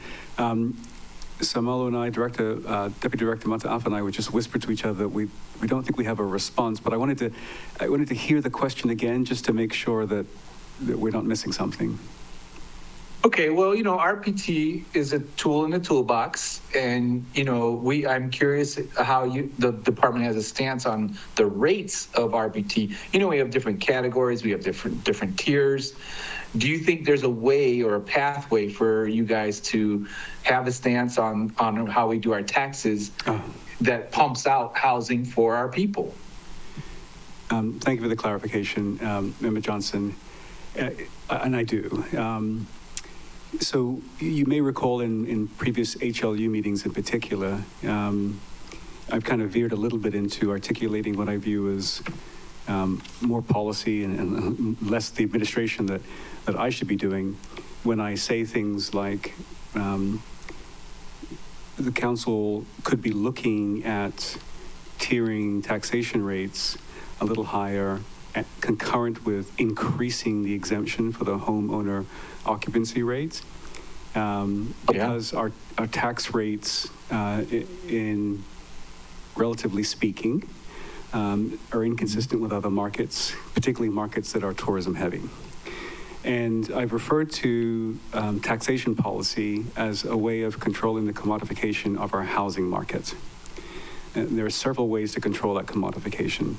By disincentivizing the ease with which one can easily look at the marketplace, realize that the taxes are fairly low, and you can buy a second or third home and displace local residents.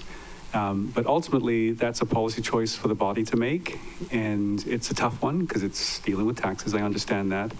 But I share that with you as a student of marketplaces in housing, and see that we have an opportunity to consider, and if we choose not to, that's the choice of the council. But that's the position I've taken. Thank you, Director. I'm limited on time, but basically you're absolutely correct. It is a policy decision by this body, but it's important to hear the department's opinion on it because we kind of lean on you guys as being the experts in the field of housing for our people. So thank you for that response. I totally agree with it. Member Hodges' response about finding lands that's county owned without all the drama attached, and I'll just leave it at that. Lanai Affordable Housing Project sits on 115 acres and 73 acres is for that project, fully entitled, ready to go. So there is a place, there is a lane. We need more on Maui. We need more on Molokai, or if they want it. But I just want to say that there is a place on Lanai, 73 acres, fully entitled. Thank you, Chair. Thank you. All right. So next we have Member Paulton. Thank you. This may be a in writing response as well. In the fiscal year 25 budget, we approved at least 2 pilot programs for affordable housing funds, I believe. One was the Lahaina Community Land Trust, and the other was Paris. We've heard a lot of feedback. We've heard, reports from Lahaina Community Land Trust on their progress. If anything, could you give us a report on the Paris status in writing, if that's possible, so I can ask more questions? Thank you, Chair, and thank you, Member Paulton. Yes, we can give it to you in writing, but I will say that for the Lahaina Community Land Trust, the land acquisition program, we have an executed agreement with Lahaina Community Land Trust on that one. And then the gap insurance program, that's currently pending finance approval, but it's being routed. We've got the signatures from the department and from Lahaina Community Land Trust. And then the last one, Paris, we're also in the process of executing that agreement as well. But we can also follow up with a response in writing to address that. Yeah, like about what would, where and what, and like, the details of the agreement. It would be nice to have a follow-up on that. And then I know the budget director said we had wrongly assumed that the $3 million was coming out of the Affordable Housing Fund, and it's coming out of the general fund, so there isn't necessarily the income restrictions as before. And right now, this moment, people are finding out if they can or cannot rebuild, especially with the uncertainty of the tariffs. So would you be open to making that be $6 million? Thank you, Chair, and thank you, Councilmember Paulton, for the question. We did submit the $3 million for Lahaina Community Land Trust, and it is a general funds grant subsidy. And part of the reason in doing that is to leave it open-ended when we do eventually have the discussions to execute that agreement with Lahaina Community Land Trust in FY26 to give flexibility on how much funding should be allocated where.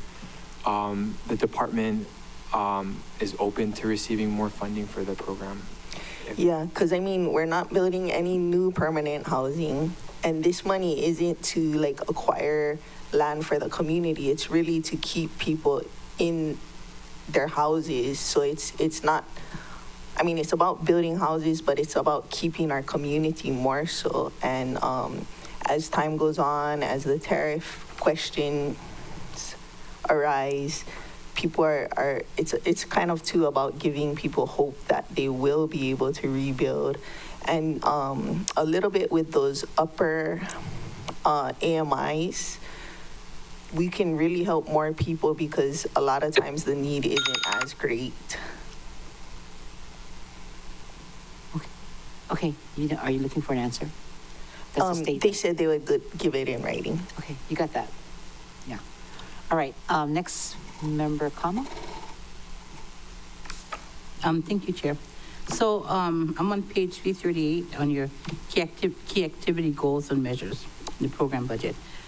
So it says for Federal Housing Program Division under Goal 1, assist very low and low-income families under Section 8 by providing financial assistance for rent, et cetera, et cetera, et cetera.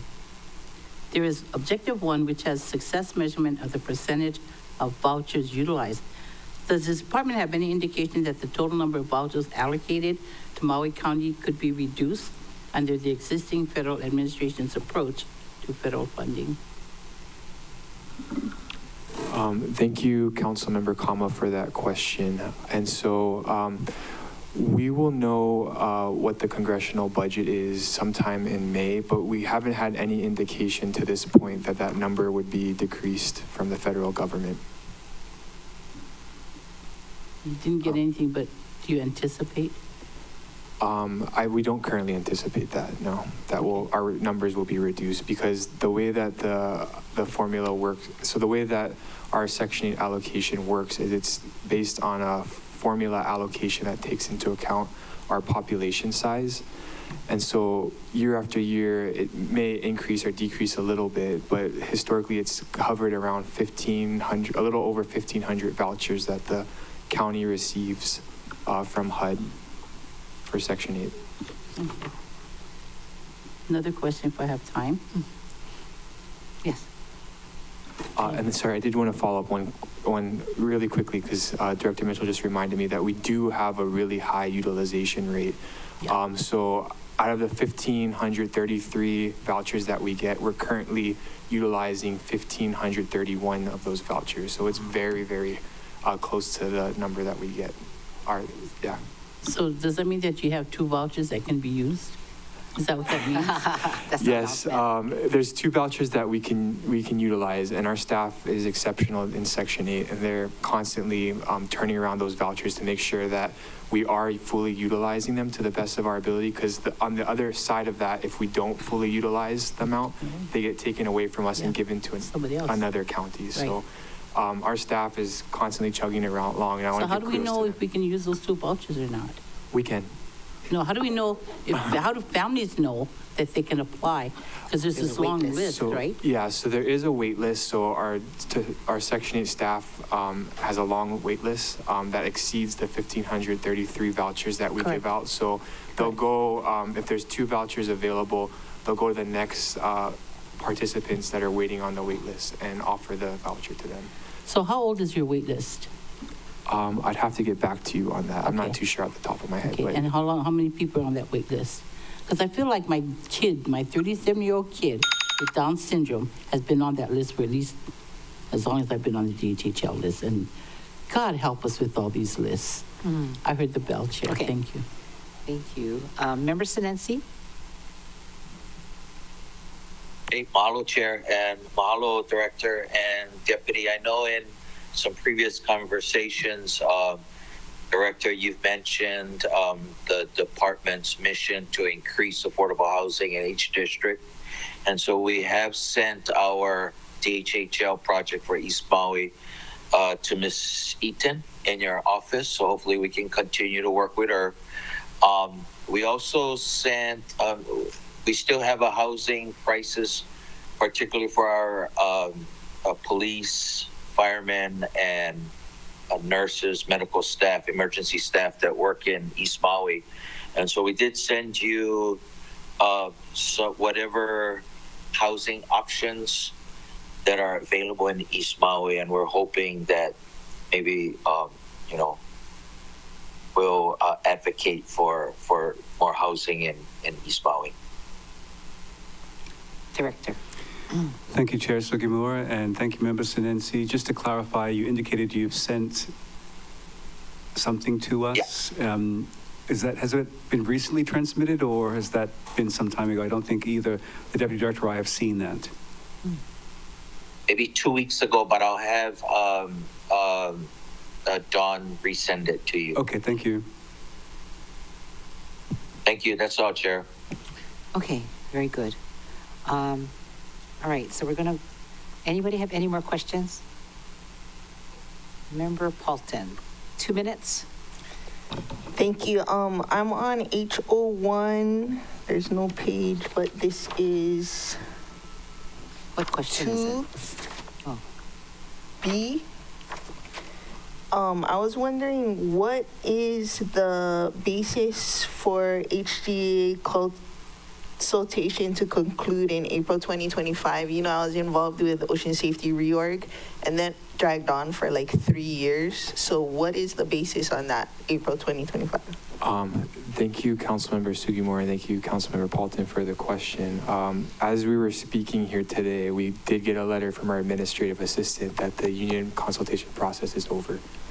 So we can proceed with moving on to the next step, which is working with DPS to price and classify our positions that we've included in our reorg process. Okay, and then so regarding the 18 vacancies, there's I think 5 that are going to remain unfunded or so, but if you can in writing provide us with what, for each vacancy other than that 5, what needs to be done to get to the point where you post for open recruit, where you're like posted and people can start applying? Like, does DPS, you still have to create the position description? Does DPS have to verify it? Like, how many more steps until we can post for open recruitment? And have you identified folks willing to apply for these jobs? Thank you, Councilmember Paulton, for that question, and we will address it in writing, but I will say that the department had already re-described all the positions that were included in the reorg process back in the fall of 2024, so they were already pending. They just had to go through the subsequent processes. So what we'll be submitting to DPS now are our proposed position descriptions with the changes. And once DPS gets through with, again, reviewing, pricing, classifying, we're good to go on posting. And HGA consultation was favorable. They didn't buck any of your stuff you wanted in the reorg? If I could just jump in here. Thank you, Chair Sugimura and Councilmember Paulton. As Deputy Director Mataafa indicated, we just received the letter, so we actually haven't read it because we're in chambers. But we understand that there's no issue, but I haven't read the letter, so I can't actually answer the question confidently. In writing is fine, confidently. All right, thank you. Okay. Thank you. So, staff, you got that? In writing, like where we stand and how long or the steps needed to get to open recruitment where people can turn in applications. Also in writing, if you have identified candidates ready, willing, and able to apply. Okay. You are done? I could go on for hours, but I know there's a flight to catch. Thanks. Okay, members, for this round, anybody has any more? Member Hodgins. Raise your hand. Thank you, Chair. Yes, thank you. I wanted to quickly discuss the Affordable Housing Fund. I know that, everybody needs a little bit of the Affordable Housing Fund because we are in a housing crisis.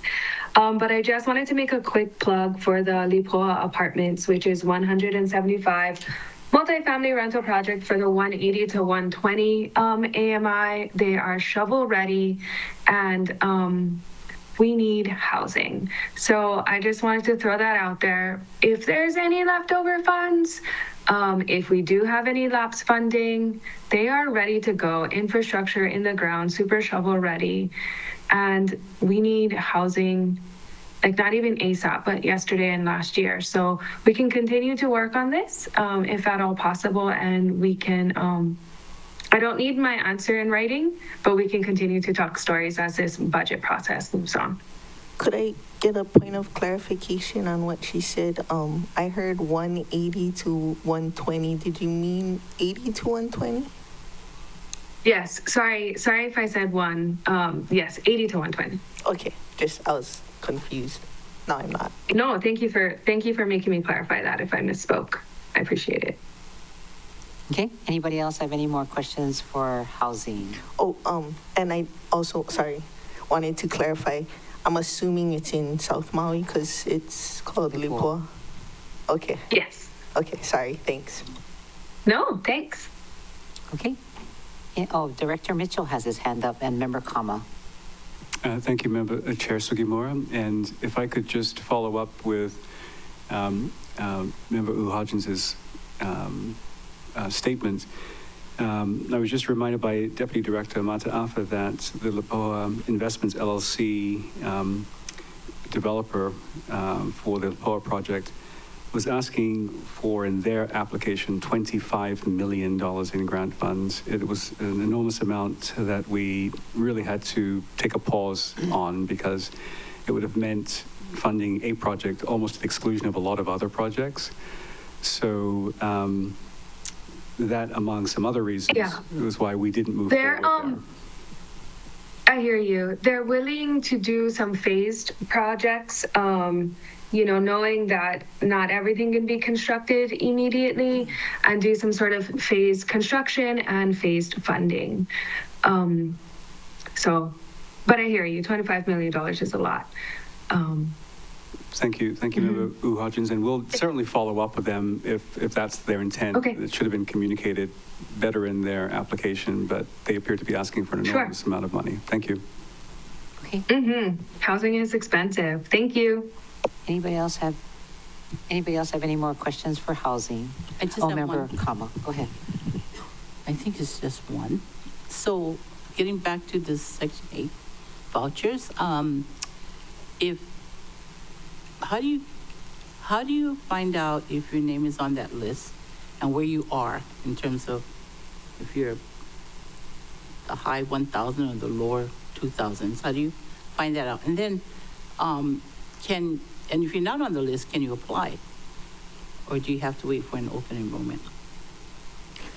Thank you, Chair Sugimura, and thank you, Councilmember Kama, for those two questions. If there is somebody in the public who did apply and they're wondering where they are on the wait list, it's as simple as contacting our department, and we have staff that can look up the person's name and then tell them where they fall on the wait list. Currently, our application process is closed, but we'll be in constant contact with you folks if we're able to open the public open waitlist application process for more people to come and apply. So when does that usually happen? Thank you for that question. I don't have an answer off the top of my head, but I can go back and talk with staff and get you an answer in writing. That'll work. Thank you. Thank you, Chair. Okay. Anybody else? Not for housing, but at the appropriate time, I have a question for either you or staff. Okay. So, members, if any of you have, I'm not seeing any more hands. I'm going to assume that housing is done. Okay. We are waiting for, thank you. We are waiting for responses. And thank you very much for working hard on that. If you have questions from today that you would like to submit, and I know we're all going to Molokai tonight, so would you be okay submitting your questions to staff by 3 o'clock in the afternoon? Usually it's 9 o'clock. And tomorrow's Saturday, which we're saying we're going to ask them to work on Saturday. But is 3 o'clock in the afternoon okay as a deadline for you to submit any more questions for the department for human concerns as well as to housing? Yeah? Okay. Fine. Director? Thank you, Chair Sugimura. With respect to your note that you're waiting for responses, I understand that the department's responses to HO2 have been posted to Granicus, so they should be available to you. Okay. What am I looking at? I think I'm looking at HO1. Okay. So HO1 and HO2, you have submitted your responses, and you're going to wait for the flurry of questions that'll come after we get this. Thank you, Chair. That's correct. Okay, and there are questions that the staff made note of that we'll send forward to. So, okay, thank you very much for really yesterday and today for clearing your calendar for us in such an important department for our housing needs for our employees. Would you like to say a few parting words? Yes, if it's okay, Chair Sugimura, I would just like to give the council members an update on Haleola'i'e. Oh, yeah. Hagai Institute. I was anticipating a few questions. So, as you may all recall, the MOU relating to Hagai Institute predates the fire. The terms of that MOU relate to redeveloping the project. That's what we committed to do, to take over the ground lease on May 31st of 2025 to redevelop the project. After those terms were developed, we had the fires. Subsequent to the fires, the state is using now and began using the facility for the state's Hawaii Interim Housing Program. In addition, the legislature passed Act, I think it's 174, if I get the number correct, that required that in addition to providing workforce housing, teacher housing, it had to be public, quote, public pre-kindergarten. So there have been some challenges with moving forward, in part because you need the state legislative act to be revised to remove the word public so that we have some flexibility with having private or public, and we've been having discussions with the Bezos Academy to bring their Montessori school into the facility. But more importantly, the challenge has been that if the county were to take over, as initially contemplated under the MOU, the facility on May 31st of this year, we're taking over the facility that has in it a state program, housings, fire survivors for free, and that wasn't part of the MOU. And the cost to do that is approximately $400,000 a month, $5 million and change per year.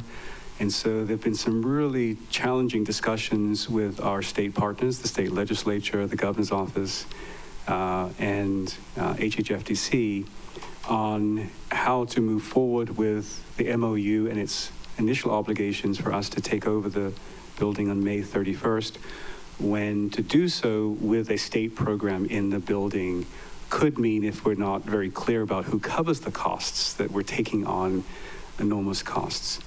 Last Monday, I've already revised the documents once before and sent them back to HHFDC to manage this challenge and to be cognizant of protecting the county. I've spent time over in Oahu on Monday meeting with our state partners, the legislature, the governor's office, and HHFDC to go through where we are. Following that meeting, I revised the documents again, and I've sent them back to HHFDC. And the way I've reframed things is that we will take over the facility on the ground lease on May 31st, subject to a couple of things. One is that the state wind down its program no later than August 2028, and that the state cover the costs for its program. And during that time, we will continue to work on the RFP that we were already working on, that is a month or so away from being ready to go, but we will issue it during that time for redevelopment. I've not received a response back from HHFDC, and unless I'm directed otherwise to take on the cost of the state's program, the position I'm taking is that I cannot commit the county to paying for that. So that's where we are in the process, and I just wanted to make sure everyone understood that this is yet another program with the housing department that I'm taking on personally to make sure I can manage how this evolves. So if there are questions that come up, please direct them to me. Thank you, Chair. Okay, so basically the funding that's in the budget, what is it in there for if you're not going to have access to the building? Thank you, Chair Sugimura, for that question. The funding in the budget is for pre-development work, design and planning work. It is not to underwrite the costs for the state's HIP program. Thank you. But you're not going to be ready till 2028? Is that what you're saying? Thank you, Chair.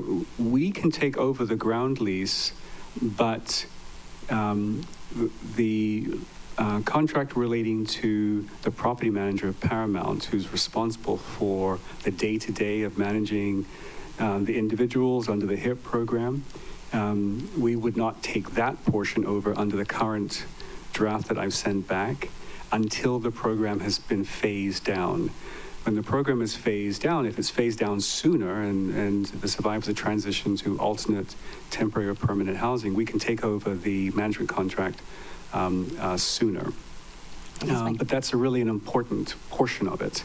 There are a lot of moving parts, and to be frank, it's a little unfair to staffers to give them these very intense documents and have them working through that. So that's why I've taken over this one and said, let me manage it so we can move it forward. So the position I've taken is we can take over the ground lease.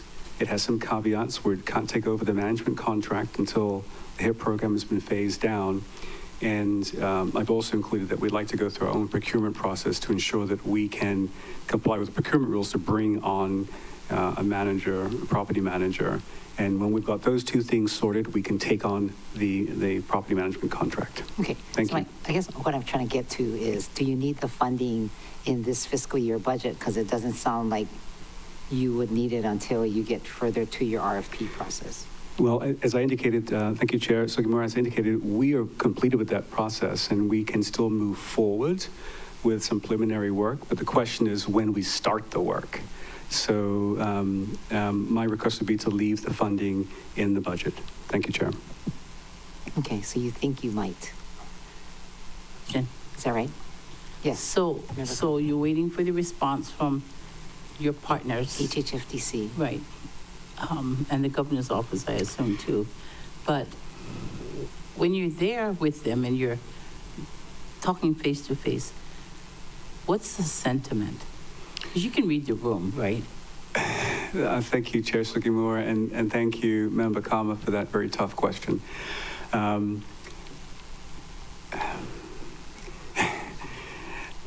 Let me Give just it to me in writing.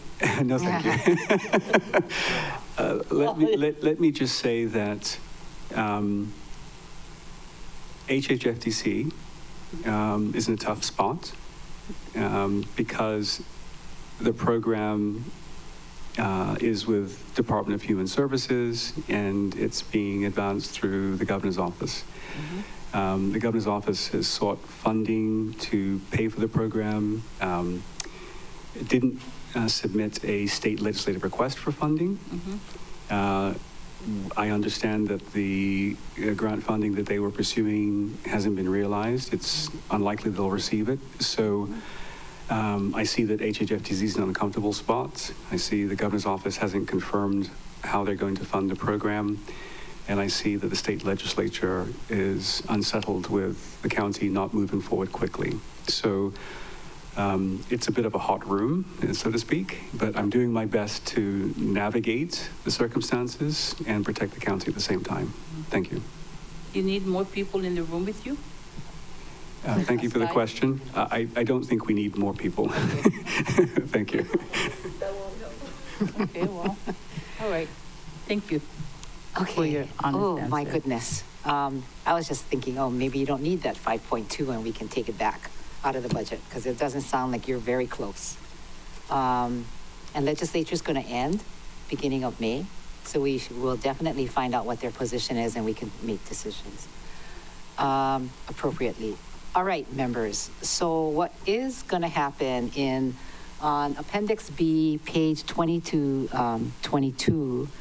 if you approve CDBG projects, it'll be added into Appendix B, which is rates and fees under housing, where it lists all the, different 2.96. It doesn't list all that. It talks about 2.96 and 2.97. Is that correct? Chair, apologies. It would be in the under the grants in Appendix A, Part 1. Oh, Appendix A. Okay. Oh, okay. All right. So not under rates and fees. Yeah. For the CDBG grants, yes. For Appendix A, Part 1. Yes. Okay, members. Any other questions? Member Paulton. This isn't for housing. Is that okay? Yeah. Okay. Well, who's it for? Just kidding. Go ahead. You. Okay. I just wanted, I wanted to add the caveat about the 3 p.m. deadline being contingent on us being able to catch a flight back from Molokai at least 3 hours before that, because I would still need to drive back and whatnot to get to a computer to do all the things. Okay, so let me ask you then, all of us, what would be a reasonable time? I mean, it's reasonable if they don't cancel our flights. Yeah. If That's we're the stuck scary on part. Molokai, I'm gonna try call for a rescue boat or a jet ski to pick me up, because I gotta go to the David Malo Day. I already RSVP'd, and it's a big thing. But I'm not gonna be able to swim back, so I'm gonna ask for transportation somehow. So that's the first one. As long as we get back at our scheduled time, that's no problem. But if the flights get canceled, it could be a problem. Okay.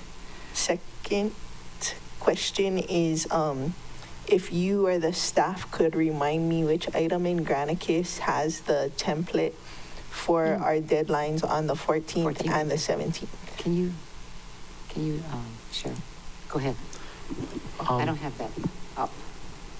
Yes, Chair. So I believe the template for the 14th, I don't think we actually have up on Granicus. I think we just emailed that. Oh, okay. But perhaps instead, would it be more convenient for members if we just emailed out both templates again? That would be fabulous. Thank you. That's super helpful. Gold star. Okay, I thought I did see it on Granicus, but good, easier. Can you just send it to each member, both for the 140,000 and then the priorities? All right, any other questions? you have anything else, staff, that you want to add? No? Okay. All right. Thank you very much, Department, for allowing us to extend this to your busy schedules. And Ms. Milner, thank you for sitting with us in that corner. You're on the other side of the computer. I didn't see you. All right. This meeting is now, we're going to defer this item, of course, but this meeting is now adjourned, and we'll see you all on Monday.